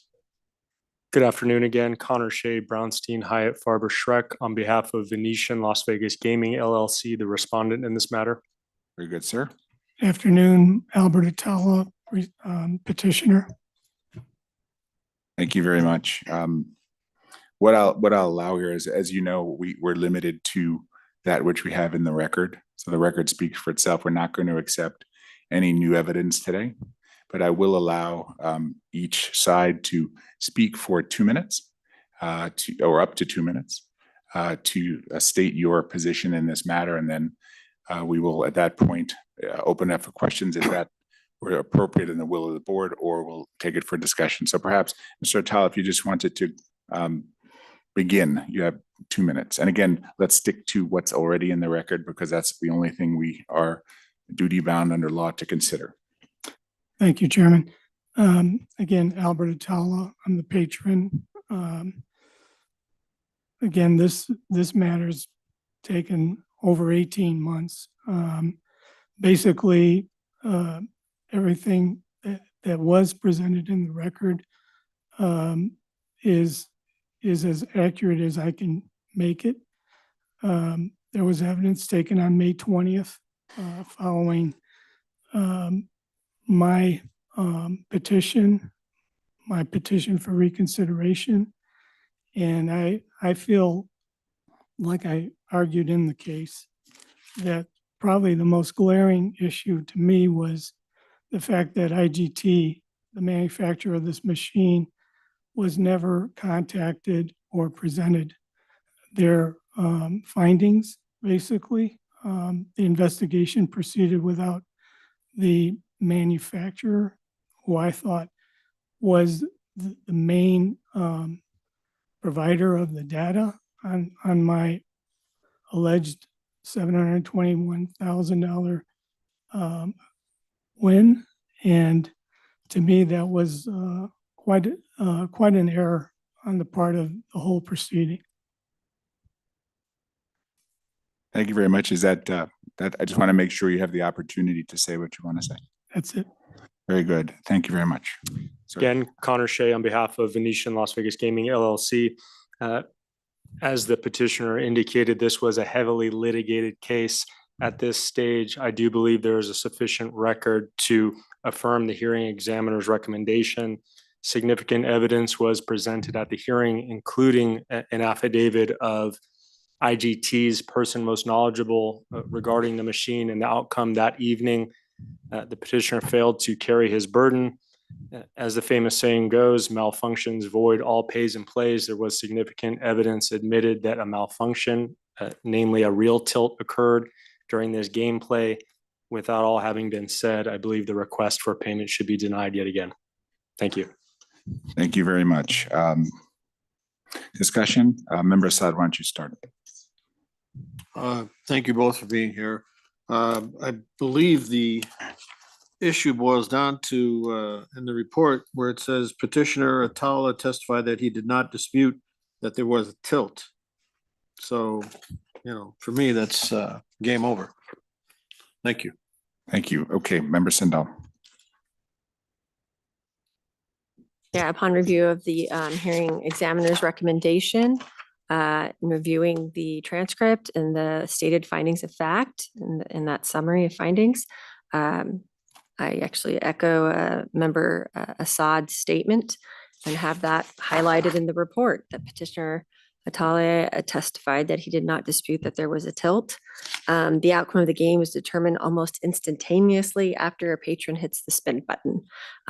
There was extensive testimony on the record, and it was discussed at length, and that some of the other features of the game are there to enhance the patron's experience in playing the game, but essentially there was really no error at that point. So I'm in support of affirming the hearing examiner's recommendation here.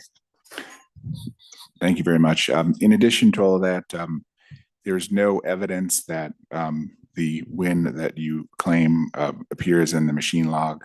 The machine itself was not locked up, which would ordinarily happen if there were a win that you suggest. There was no screen text graphic, and there was no message sent to IGT. But all of those would be additional indicia were this to have been a valid payout. So even though we were unable to establish a last game recall, there is ample evidence to support the fact that this was a tilt. And of course the evidence as presented, you knew that was the case, but there's also, in terms of every possible indicia you can check, indicates that this was a tilt, and therefore I'm going to support the hearing officer's recommendation in this matter. Okay, with that, I believe we're prepared for a motion. Thank you, Chairman Dreitzer. I move that the board sustain the recommendation of the hearing examiner in the matter of case number 24 LV 01119 as read into the record by Madam Secretary Rupert. Thank you very much, Madam Secretary. Member Assad? Aye. Member Sindal? Aye. Chairman Dreitzer? Aye, thank you very much. Thank you. Thank you, Chair. Thank you. Madam Secretary, with that, please read into the record our next item, please. The second casino patron dispute appeal is Richard Severo versus Mandalay Bay Resort and Casino, case number 25 LV 00785. The hearing examiner recommends the agent's decision denying payment be affirmed. Thank you very much. For the record, is there anybody in Las Vegas or in Carson City here to make any presentation as to this matter? Let the record show that there is nobody here for this matter. From my perspective, it's quite clear that the hearing examiner's decision to deny payment should be affirmed. Mr. Severo clearly knew from the evidence provided that he was only entitled to 250 and that the 250,000 would have been an obvious error. So therefore, it's absolutely clear to me that we should affirm the hearing officer's decision in this matter. Member Sindal. Yes, I'm in agreement with the hearing officer's recommendation and summary of the dispute here in this matter, that it was an obvious error to me as well. And I'm prepared to move forward to sustain that recommendation from the hearing examiner. Thank you. Very good. Thank you. Member Assad. Yes, I concur. Thank you very much. With that, I believe we are in good form for a motion on this matter. Yes, Chairman Dreitzer, I move that the board sustain the recommendation of the hearing examiner in the matter of case number 25 LV 00785 as read into the record by Madam Secretary Rupert. Thank you very much. Madam Secretary. Member Assad? Aye. Member Sandal? Aye. Chairman Dreitzer? Aye. The hearing officer's decision is affirmed. Thank you very much. Madam Secretary, please read into the record our next agenda item. The final casino patron dispute appeal is Gary Benson versus Golden Nugget, case number 26 LV 01149. The hearing examiner recommends the agent's decision denying payment be affirmed. Thank you very much. Is there anybody here wishing to be heard on the matter of Mr. Benson's appeal? In Las Vegas, seeing none. In Carson City, seeing none. Let the record show that there is nobody here to appear for this. From my perspective, Mr. Benson quickly realized that he wanted to take the card that came out and apply it to a prior hand. That certainly is something that is properly to be prohibited with in-house rules. And on that basis, I am prepared to affirm or recommend that the hearing officer's decision in this matter be affirmed. Member Assad. I agree. Thank you. Member Sandal. Yes, I concur with the recommendation from the hearing examiner based on the summary of the dispute and findings of fact in this matter as supported by the testimony and the transcript from the hearing that was held. I'm in support.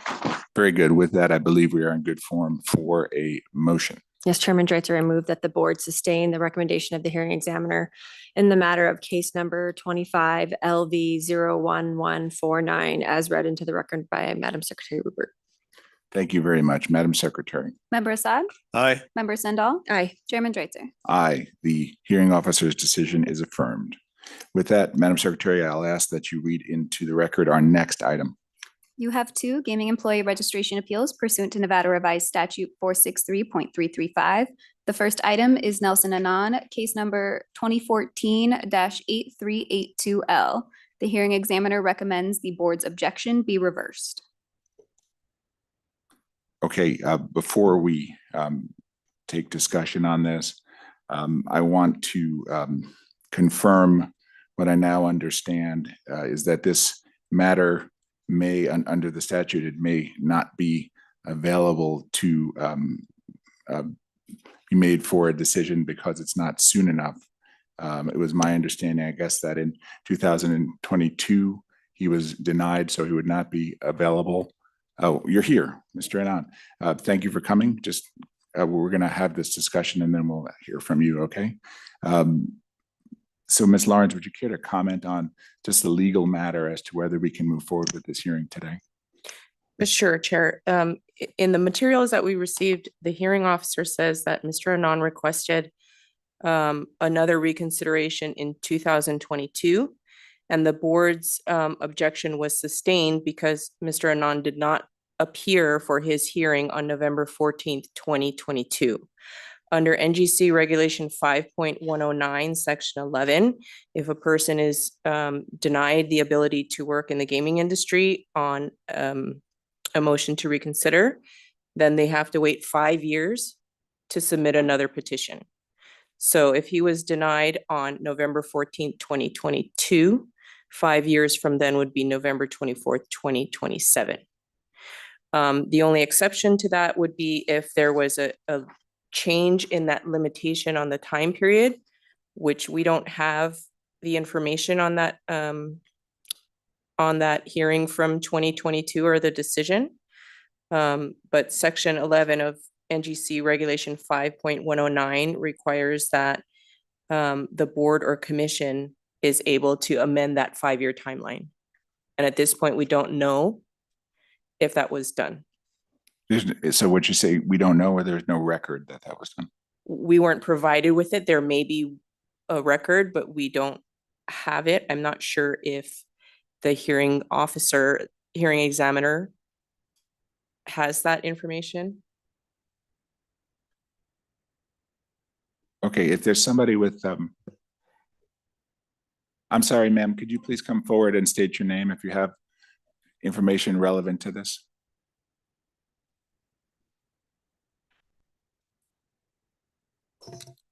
My name is Judith Norton. I'm the hearing examiner's assistant, admin assistant 4. Welcome. Thank you. When I looked on our database, Sage, it tells you when they can reapply. At that time, I look at that date, and if it's within, that parameter, I then send them the UBI and the background paperwork. He was in the parameter. I don't remember what the date is, but I wouldn't have sent it to him had it not been within that timeline. So he could have been given 2 years. He could have been given, 3 years.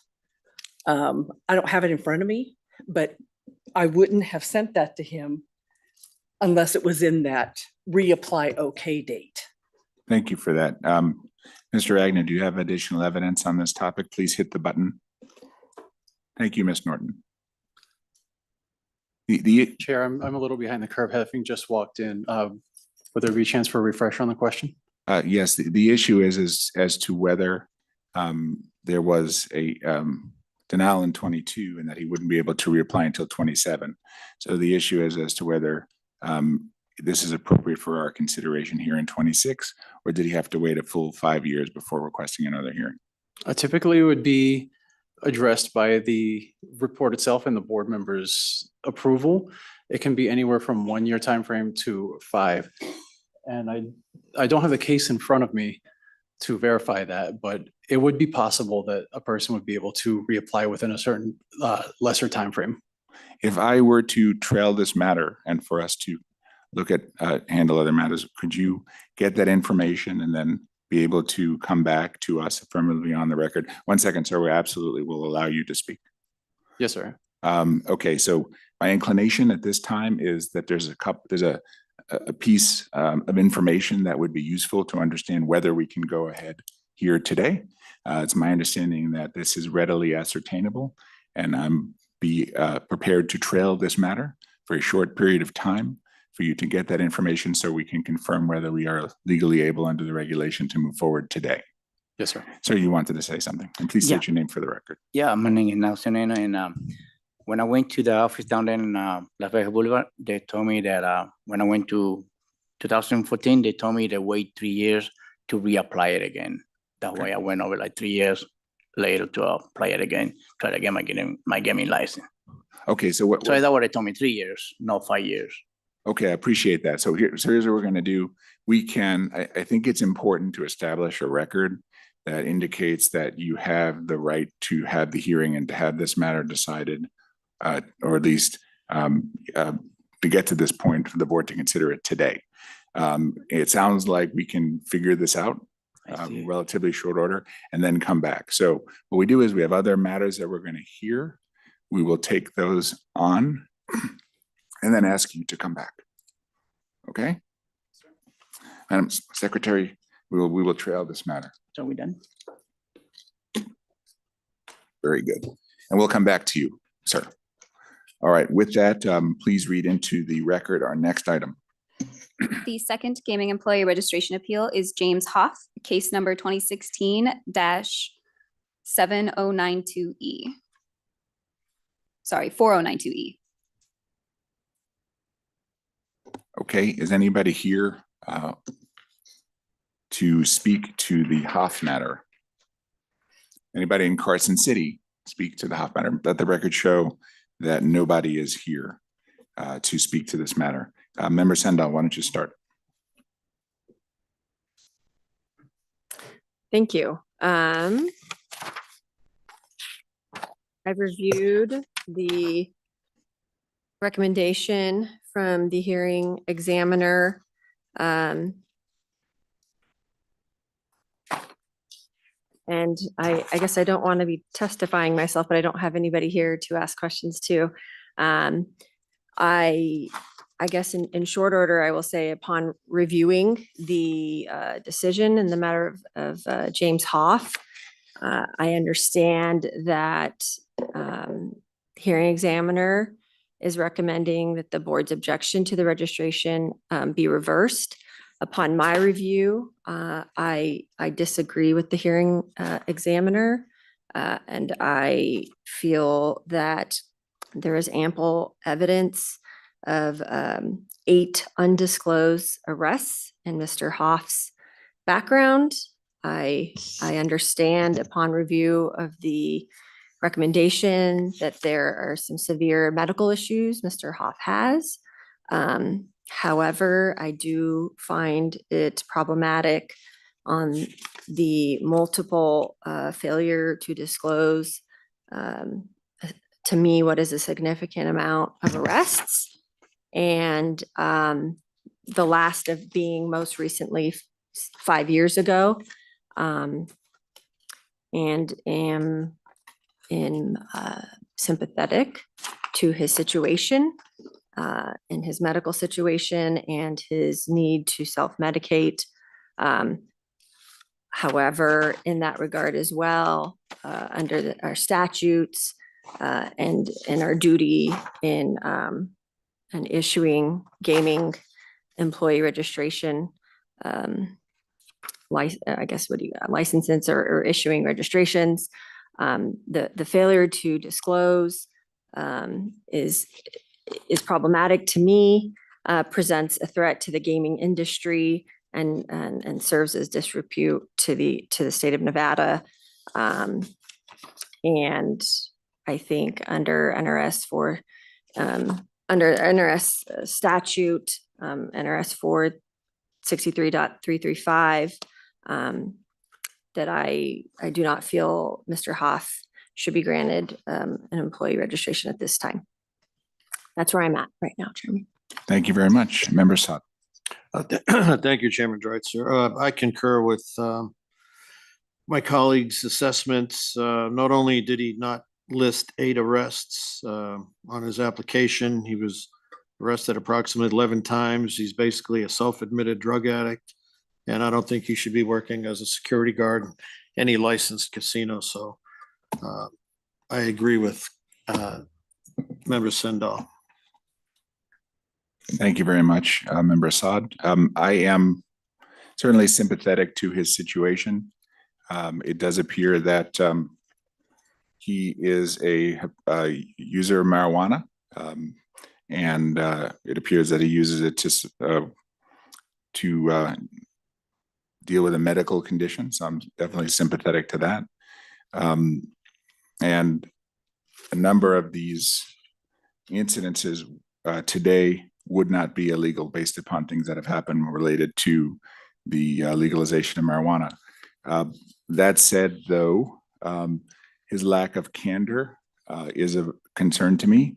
He did express early on that he didn't take it seriously, and he apologized, and he admitted he was disrespectful in this process. But I don't quite feel like I'd be ready to support this application. So what I would say is that he certainly can reapply in the future if he can continue to establish himself.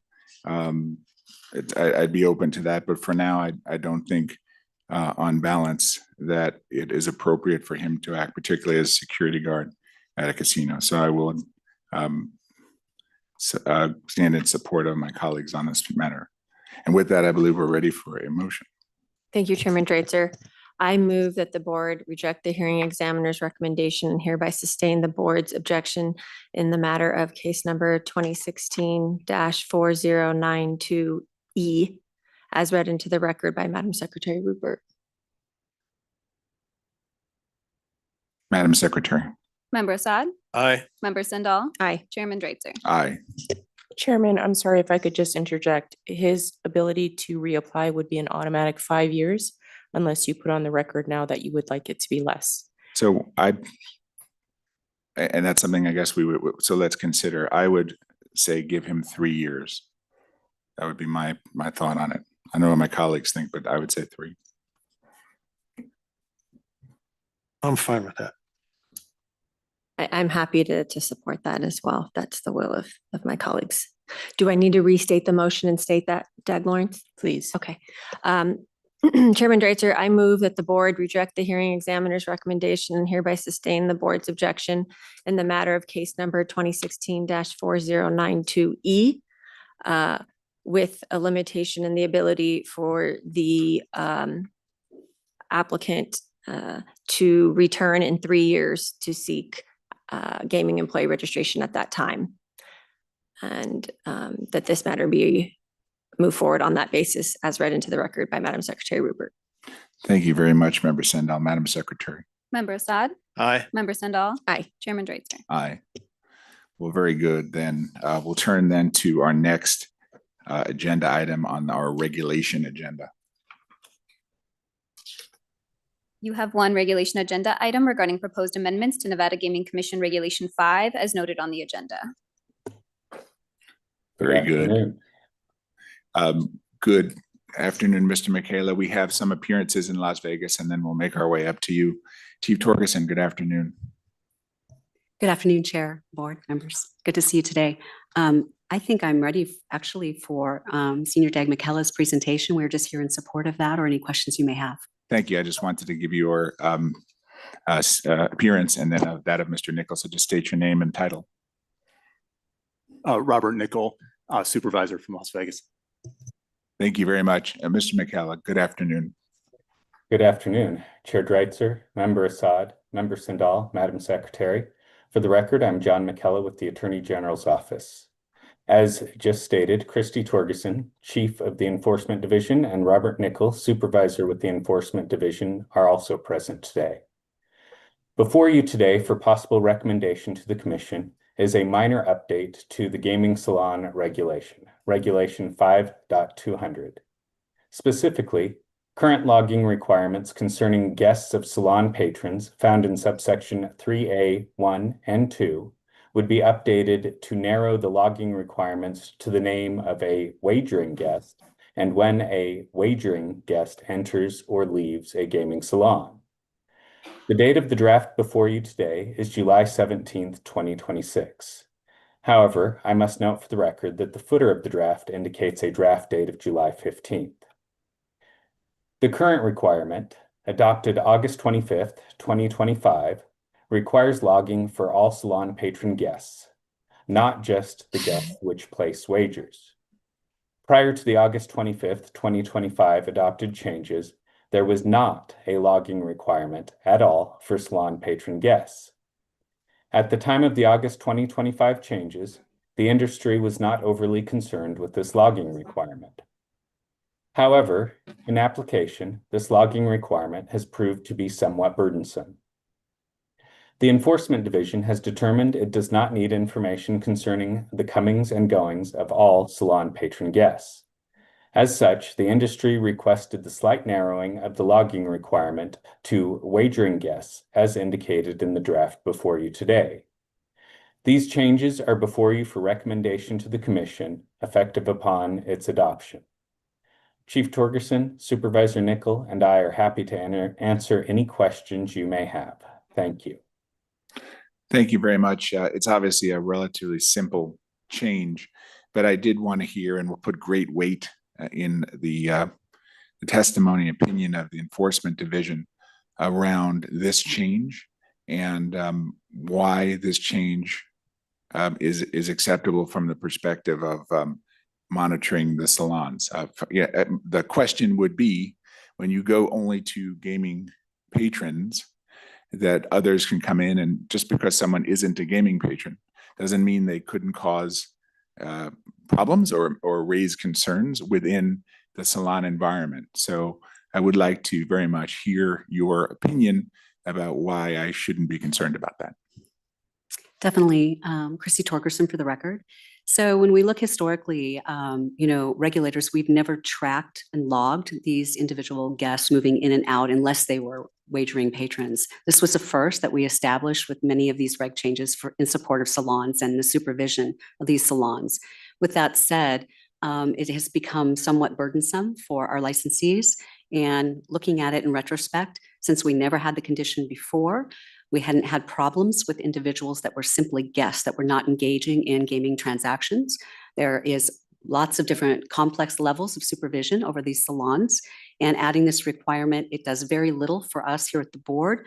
We don't need to identify these people unless there is a problem. If there is a problem, they are guests of a known identified wagering patron. Also, they're on camera. And there's a lot of tools that we could identify these individuals. But ultimately, the licensee would be accountable for anything that goes awry in that environment. Therefore, we feel that there's enough conditions in place and supervision in place that we don't need it. And because it's a burden to the industry, we're happy to recommend that it be removed. Okay, so it's a burden to the industry, but at the same time, the ability to properly regulate all activity in the salon, gaming, non-gaming, you don't think that is been diminished in any way as a result of this change? No, I don't. Not at all. I think that with what's in place now, as far as the physical supervision, the electronic supervision, surveillance, all of that has been working for many years, none of that has changed, and I don't see a problem. Very good. Would it be possible to get Mr. Nichols' perspective on it? Please hit the button there. I know that you've been dealing with salons for a long time. You have a great expertise here, so I would welcome your testimony as well. Sure. Robert Nickel for the record. I would echo what Mr. McKella and Chief Torgerson said and remind everybody that since we've had salons, there has not been a requirement to identify the guests of the patron. So that was somewhat of a new requirement. I think part of what we were looking at is when we reduced the financial criteria, we had maybe thoughts of how the salon use would change. But we've gotten a lot of feedback, as we mentioned, from the industry that this was a difficult requirement and not of particular value to us. I think the amendment of adding wagering guests still allows us to monitor who's wagering, especially because the salon patron probably is somebody who's very known to the casino and has gone through some vetting process where the wagering guests may not have. So I think this is a good middle ground that allows us to identify those who are wagering, but not necessarily people who are just physically there. So, so what you're saying is there's, in what ways is it burdensome on the licensee? And I can't speak for everybody, but it's not uncommon for there to be several guests or perhaps guests who come and go. So the salon patron, and since we've had salons, it's been a regular occurrence to track the movements of the salon patron, where there may be one patron and a number of guests who are not wagering. So to track those people's movements, and it's not just when the salon is private or not private. Sometimes they go between multiple salons, so they may have to track multiple people as they move from one salon to another. And a lot of that wasn't really relevant to gaming activity. It was just because they're physically present there. So I think it can vary from operator to operator, but I think especially the ones who have more volume in the salons have found that they're spending a lot of staff time documenting the comings and goings of people who are not wagering. And there has not traditionally been, until these recent changes, a need to document that. Okay, so there's no real benefit from a security standpoint, was what you're saying, but at the same time, and so no regulatory reason, but it was just you're getting this data and we weren't using it. Correct. And I think that was something that once we implement this, we learn logistically what that means from an operational standpoint, and it wasn't necessarily our intention. There are other safeguards in place. There's a lot of additional supervision in these spaces. There is a new requirement we added for salon operators to notify us of incidents that may be problematic. So I think, as mentioned before, if there was something happening with these non-gaming guests, that there would still be mechanisms for us to be aware of that and take any appropriate action. And for the most part, I would think these people are somewhat known because they're affiliated with somebody who's a salon patron. We're just removing the hard and fast requirement to identify each and every one of them every time they enter or exit a salon. Very good. So it's a good example where we thought we knew where we were. We had some time in the arena to figure out that perhaps it needed some tweaks, and here we are. Correct. Thank you very much. Member Saad. Thank you, Chairman Dreitzer. Yeah, I agree with your analysis, both of you. And the industry is telling you that it's a burden, correct? So, and we have plenty of surveillance cameras in these salons, probably more so than on the regular floor. And the casino floor, I mean, we don't track the patron and their guests there, and I don't see why you'd need to do that in a salon. The only difference between a salon and the regular gaming floor is it's a private salon subject to the will and whim of the casino to bring in whoever they want for whatever reason they want. And to me, the floor supervisors in the salon should be watching the games and making sure the games are on the up and up and there's no funny business going on with the roulette wheel or the blackjack table or the crap table. And so for that reason, I think their focus should be on the game and not tracking people coming and going in and out of the salon. So I concur with your analysis. Thank you very much. Member Sindall. Yeah, thank you for your affirmative presentation and your work on this and addressing and recommending to amend something that is, you know, ruining the, I would almost say atmosphere or fun, right? This is supposed to be entertainment. And yeah, I'm trying to, the whole time you're talking is what's the risk that's created at all? And I don't see the risk here. It's a more tightly secured area. You're still having to document all this information for wagering guests. Those are the ones actually transacting and playing on the tables and the games. And I agree. And they might be along with, and these other non-wagering guests might be there in and out more so because they're not playing. And then what an even more burdensome activity, taking the employees' time away from actually where their focus should be, in my mind, right, is the wagering guests and what's going on and ensuring the security of the game that's being played, ensure that's going correctly. So I appreciate the amendment. I appreciate you all being here today and I'm happy to support the amendment. Thank you. Very good. And again, I think this is a really good example where we're regulating well and specific to the need and not over-regulating at all or under-regulating. It's always a fine line, but I think it's a good balance. And Mr. Nickel, you in particular, I know you've been at the forefront of this. And so we appreciate your great work on this and your expertise here along with the chief to make sure that we get this just right. And I believe that we have. So with that, I'll accept the motion. Yes, Chairman Dreitzer, I move that the board recommend to the Nevada Gaming Commission for adoption the proposed amendments to Nevada Gaming Commission Regulation 5.200 that are before us with the draft date of July 17th, 2026, along with the recommendation that the amendments become effective upon adoption. Thank you very much. Madam Secretary. Member Assad? Aye. Member Sindall? Aye. Chairman Dreitzer? Aye. Thank you very much, Ms. McKellar. Thank you all. Mr. Nickel. Thank you, Doug and Kella. Thank you. Ms. Torgerson, thank you. Excellent. I believe we're going to return to the Anand matter.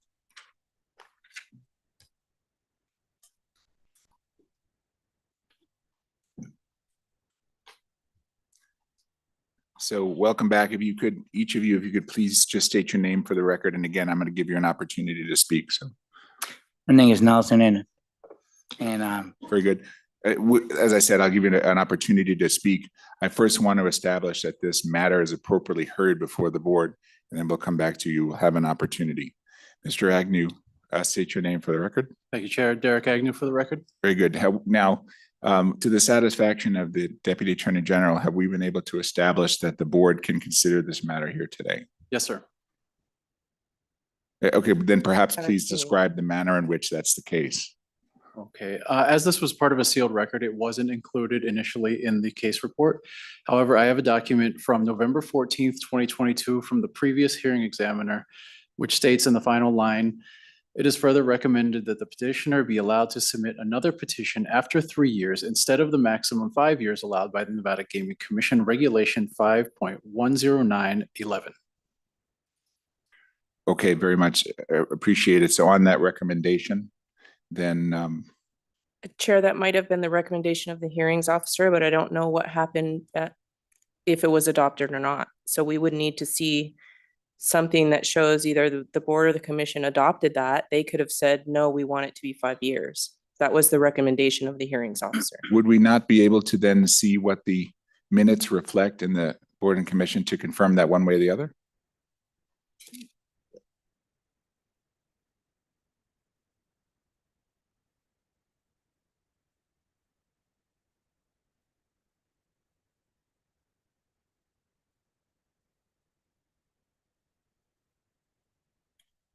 Chair, if I may.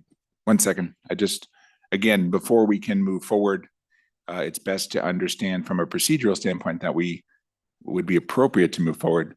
Chief Caruso, do you have a comment? Well, after the 2016 hearing, he did wait 4 years before he applied again.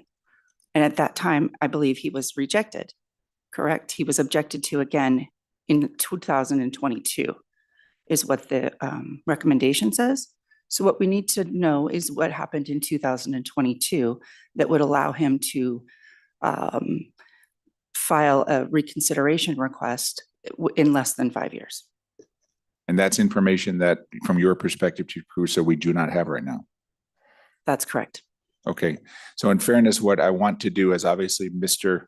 Anand, we want to give you every opportunity here to be heard and to have the proper hearing. It does appear, unless there's information that I don't know, that we are missing the piece of information necessary to determine whether we are appropriate to move forward with the timing here today. So what I would propose, I guess my first question is the missing piece of information knowable? Can we find that Well, out? perhaps if the hearings officer has the information from November 14th, 2022, that says he can apply in less than 5 years. Yes, ma'am, that's what I have. I have that he did not attend a hearing in 2022, but the recommendation, which was signed off on by Dr. Watkins, does say that he may reapply in 3 years. Okay, if that's the case on that statement, I am prepared to proceed with that as part of the record, that Dr. Watkins had indicated that Mr. Anand was able to apply within the time frame, thus it would be timely to be handled today. And I believe we've made that record fully, correct? Yes, as long as it is the 2022 hearing that we're talking about, and it was limited to 3 years, then yes. Very good. And Hearing Officer Agnew's made that record. So with that, we'll proceed. Mr. Anand, the way this works is we're going to consider this item, and we have to stick within the four corners, if you will, of the evidence that was presented to us in the hearing officer's recommendation. So we can take no new evidence. We have effectively the whole record that we're going to have to be able to make the decision. Now, that said, I would give you 2 minutes to say anything you want to say in support of your application. And then at that time, the board will take up the matter and go from there. Do you understand the parameters we're setting here? Yeah, a little bit. And Okay, so go ahead. why I'm missing the last meeting because I lost my phone, and the lady sent me an email, and then I went over. You know, like in the past, you guys used to send the letter over, and I never received that letter. Like you got court that day, and because I lost my phone, that's why I lost. I didn't show up onto the meeting. And when I went over, she told me to get a court, it'll be like 2-3 months. We are busy. So I show up like 3 months later because I never received a letter, or I didn't see no email because I lost my phone. When I got my new phone, none show up. And when I show up, she told me, no, you're showing out like a month later, and you're gonna get a penalty 3 more years for that because you didn't show up to the court. That's why I'm missing the court last time when it happened. So Your last hearing, you're saying? the last hearing, yeah. Okay, That what happened. That's why I didn't show up. very good. I'm not meant to be on the phone all the time. I'm an old man. I don't like that. I'm not like young guy looking at the phone all the time. I was expecting a letter like in the past. Before for any reason they send letter over, I was waiting for a letter too, and that what happened. I didn't show up. Plus, I lost my phone. Okay. When I got a new one, that was it. Is there anything else you wanted to say? Again, we have the record. We're considering whether to allow you to move forward with your employee registration. Anything else you want to say about the information you provided? I'm not to say. I'm just waiting for you guys' decision, and I can't wait to be dealing again because that's what I love to do. And that was it. I'm a short talking man. I don't know. Whatever you guys decide. Okay, I appreciate that. Mr. Agnew, did you have any comments? No, sir, I do not. Okay, very good. I'll start this. I reviewed this in full, and I do appreciate that the conduct and the issues that arose, which led to the early determination, are sufficiently in the past. They're many years ago. In some cases, I think it's 12 years or more. And that that matter was, you were charged with a felony, but that matter was otherwise resolved. I believe that's the case. Now, having said that, though, we have to look at the whole picture. And I have seen no evidence in the record that you discussed the matter. In fact, you declined to discuss it, which I believe was your right to do because it was sealed.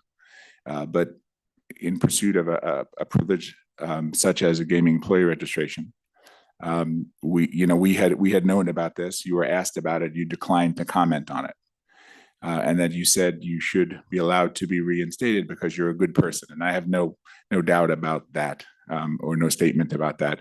But I haven't seen any remorse and responsibility as it pertains to what happened those years ago. Insight, responsibility, what you do different. I haven't seen that. And to me, that's a missing part of this record, right? So I definitely think that the amount of time has passed that's sufficient potentially for you allowed to go forward. You have spent a decade or longer with no record, and I appreciate that. And I think that counts. So I am not prepared to support this today. However, I would be inclined, subject to hearing from my colleagues, to allow you to apply again 1 year from today, which I believe is possible, at which time we could introduce through that hearing evidence of remorse, responsibility. I want to hear what you've learned from that incident. It was a pretty significant charge. It got resolved, but nevertheless, we want to see that you take responsibility for that. And unfortunately, I don't see that here. So my thought is denial now, but I would be open to have you come back next year where you would create a record where you'd be talking about and giving details about the level of responsibility for your actions and your remorse and why we can be confident that such a thing wouldn't happen. Time is a big factor. I give you that. I support you in that, but it's not enough. So I need that extra piece before I'm willing to move forward. Member Sendall. Thank you, Chairman. I appreciate you being here. And I understand the circumstances here and that, we are, as a Gaming Control Board, still permitted to discuss the matter, but, it, as the chairman stated, you're right that you didn't discuss it when you had a chance at the hearing. I will just simply say, particularly being, a child of immigrants, I find the accounts against you and what occurred offensive and very serious, very threatening to the gaming industry, a huge disrepute to what it means to Nevada. And, you created a lot of victims. So I 100% am in agreement with the recommendation to deny, you being reinstated here. Chairman wants to give you a chance to come back in a year and you want to state your remorse. I don't know if that would do anything for me, but I'm happy to entertain that and support that if perhaps maybe that's something you want to do. But that is where I stand right now, Chairman. Good. Member Saad. Thank you, Chairman Dreitzer. Mr. Anon, you didn't list any of these arrests on your application. You didn't list the arrests on your application, correct? I don't understand the question. You don't understand the question. All right, let's try this. What connections did you have at Mandalay Bay when you promised the victim of this scam that you were going to get them a job? Oh, there was no connection at all. There was a husband, a guy that came over to my house one day, and his wife, she's the one used to work at the Mandalay Bay. And then he told me, hey, if you find me a few people, I'm going to give you $250 for each person, and my wife's going to make these people work over there. And I said, well, that was a big mistake that I make. There are finally like 3 people, and then they sue me. But it was not even my fault, you know. It's like, you came to me, he used me, and that's it. That's the whole process. The guy used me, the husband or the lady he used to work at Mandel Bay was, and I was used for that guy. So somebody at Mandalay Bay with his wife came to you and He's- said, if you bring me some people to work at Mandalay Bay, I will give you $250? Yeah, that's what happened. Who was that guy? And they- What's his name? Israel. Israel. What did he do at Mandalay Bay? It was, I believe it's a kitchen worker or porter at Kitchen the, worker. at the area. Let me stop for just 1 second. I appreciate it. Yeah. I just want to make sure procedurally whether we can hear this now, because it's my understanding that within the 4 corners of the testimony, that's what we rely on. And we're not here to receive additional testimony from Mr. Anon. That's correct, Chair. You're limited to the record that has been presented. Well, here's the record. It says, while attending a party, Anon told a couple who recently moved to Las Vegas that he had connections inside Mandalay Bay, and he could secure them employment for a combined $3,000. If he could not get them jobs, he would give them a refund. Did you give them a refund? Yeah, I went to court and they made Again- me pay for. Again, let's stick to what's in the record. Well, there's nothing in here about that. I was just curious. 2 weeks later, the couple gave Anon $3,000 and copies of the necessary documents to be hired. Anon gave them a time frame of 1 month to get them jobs. With no word from Anon, the couple went to his residence and were told he no longer lived there. He was then contacted at the Palms where he was employed. Anon told the couple to leave him alone as he had no control over the situation and could not return their money because someone else had it.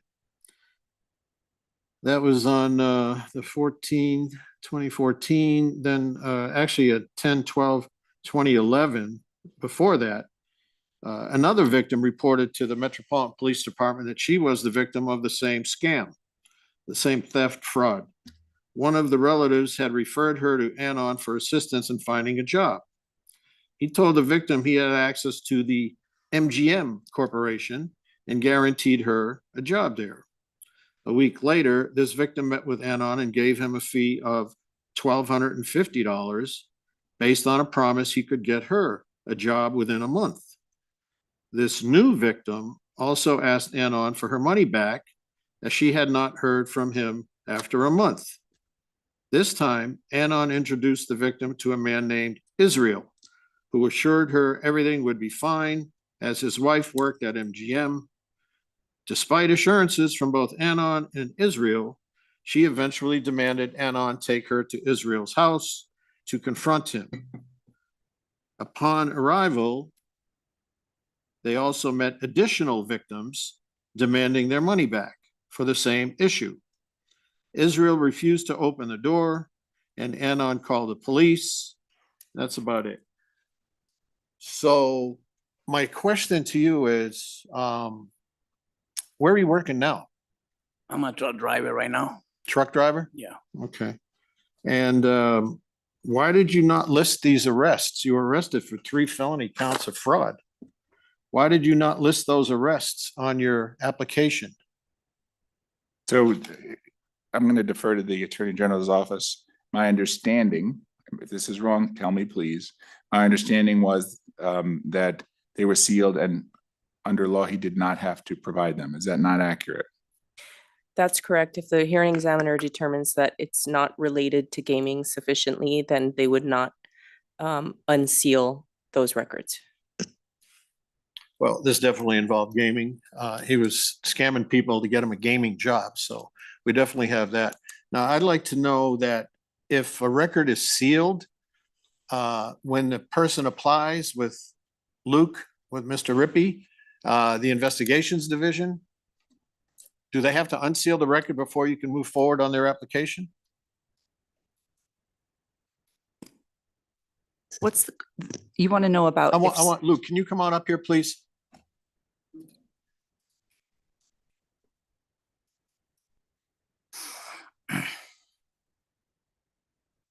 Just for the record, Member Assad, gaming employee registrations don't go through investigations.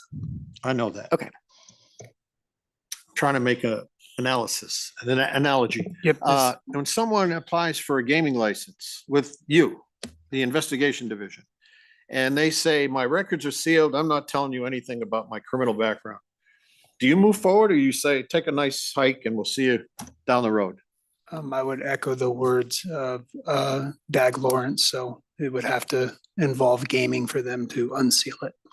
So we have had applicants that do unseal their records for us at our request. So they have to unseal the records before you can approve. If it has to do with gaming. Right. And you find that out by saying, what was the underlying offense? If it has to do with gaming, they have to Well, how are you unseal, going to know if it unseal has the to do record. with gaming unless you ask them, what was the underlying offense that you had But sealed? What I want to do is take this back here, right? In terms of what he did, he made a choice not to disclose. We can agree with that choice, not agree with that choice. He made that choice, right? And that's where we are. And the record is what it is before us. I appreciate the analogy, but he made the decision that he made, and we can vote based upon that. So what I think we've heard everything that we need to hear to make a decision. Well, let me ask him this. There are exceptions, right? If the record, the sealed record pertains to a sexual offense from a pedophile, they have to unseal that, don't they?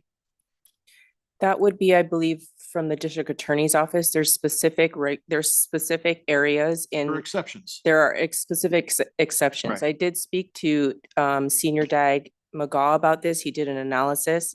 The legislative intent behind the unsealing of the gaming records is, they gave an analogy also, and they said if you rob the gift shop that's in the casino, that's not a gaming crime because nothing to do with gaming, it's on the property. Right. If you rob the dealer, that's a gaming crime. So that's how they differentiated it in the legislative history, just for your information. And that's how here, the hearing officer made a decision. We can disagree with that.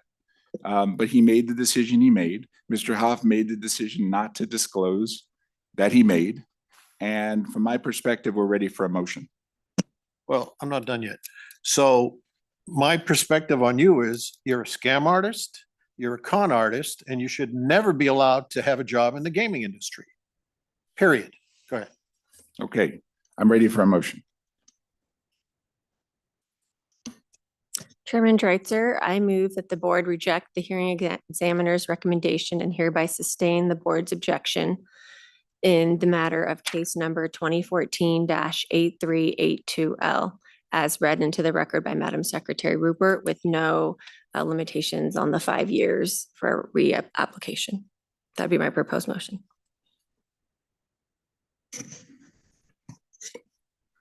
So a discussion on the motion.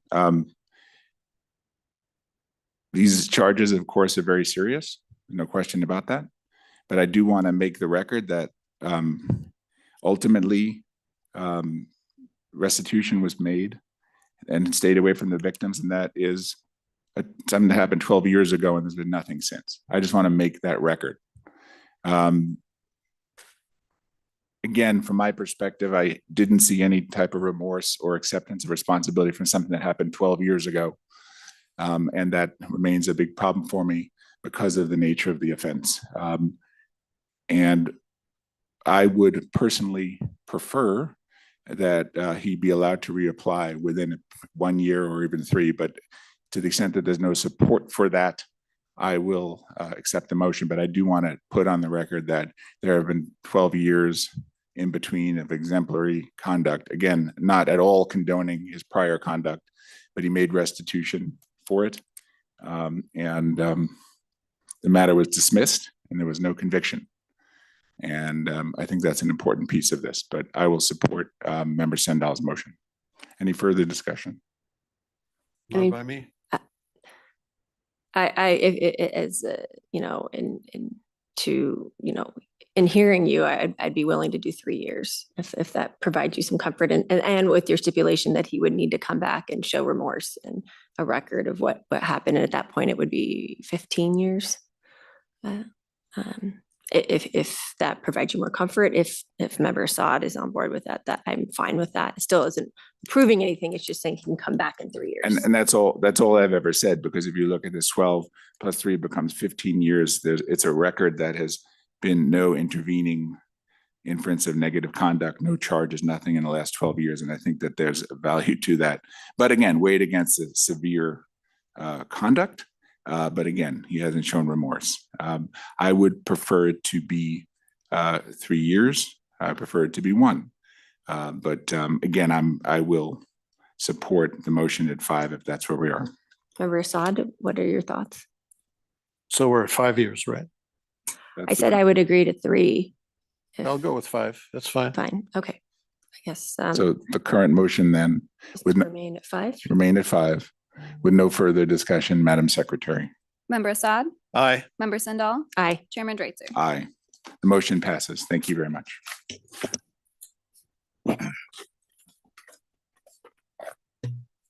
Okay, Madam Secretary, this brings us to our last agenda item, public comment. This item is placed on the agenda to give the public an opportunity to comment on gaming-related matters. As stated at the time of the public comment section at the beginning of the meeting, anyone wishing to address the board may do so at this time. Comments by each person are limited to 3 minutes as a reasonable time, place, and manner restriction. If board members ask questions of the speaker, the time needed to address those questions will not count against the speaker's 3-minute time period. If speakers have any handouts or written copies of verbal comments to provide for the record, please hand them to the enforcement agent in the room. Thank you very much. Do we have any public comment in Carson City? Seeing none, we'll turn to Las Vegas. I have a public comment to make. The August 26th meeting, the restricted agenda that we've just concluded is the last Nevada Gaming Control Board meeting for Supervisor Julia Allen. She'll be retiring at the end of this month after 24 years of service with the Nevada Gaming Control Board. Julia started her career with GCB in 2001. She briefly worked in the industry before returning to the GCB in 2013. In 2016, Julia was named the supervisor of the restricted program for the investigations division. For the last 10 years, Julia has overseen teams located in Las Vegas, Carson City, and Reno. Restricted has undergone many changes during her tenure, and Julia has always played a vital role, most recently in helping to amend NGC Regulation 3.010, streamlining the restricted investigative process and increasing long overdue application and investigative fees for restricted applicants to better align with the amount of time her team spends investigating restricted applicants. I, for one, having only been here for 14 months, but I can say that I appreciate the work that Julia has done very much. We appreciate your great service to the state of Nevada. And we welcome and wish you all the best in your well-deserved retirement. And as I understand, you'll be traveling and doing all great things, and it's all well earned and well-deserved. So thank you very much for your service to the state.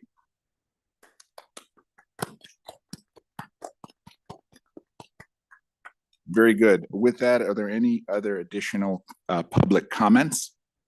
I would just echo the comments of the chair and say, Julia, we're going to miss you.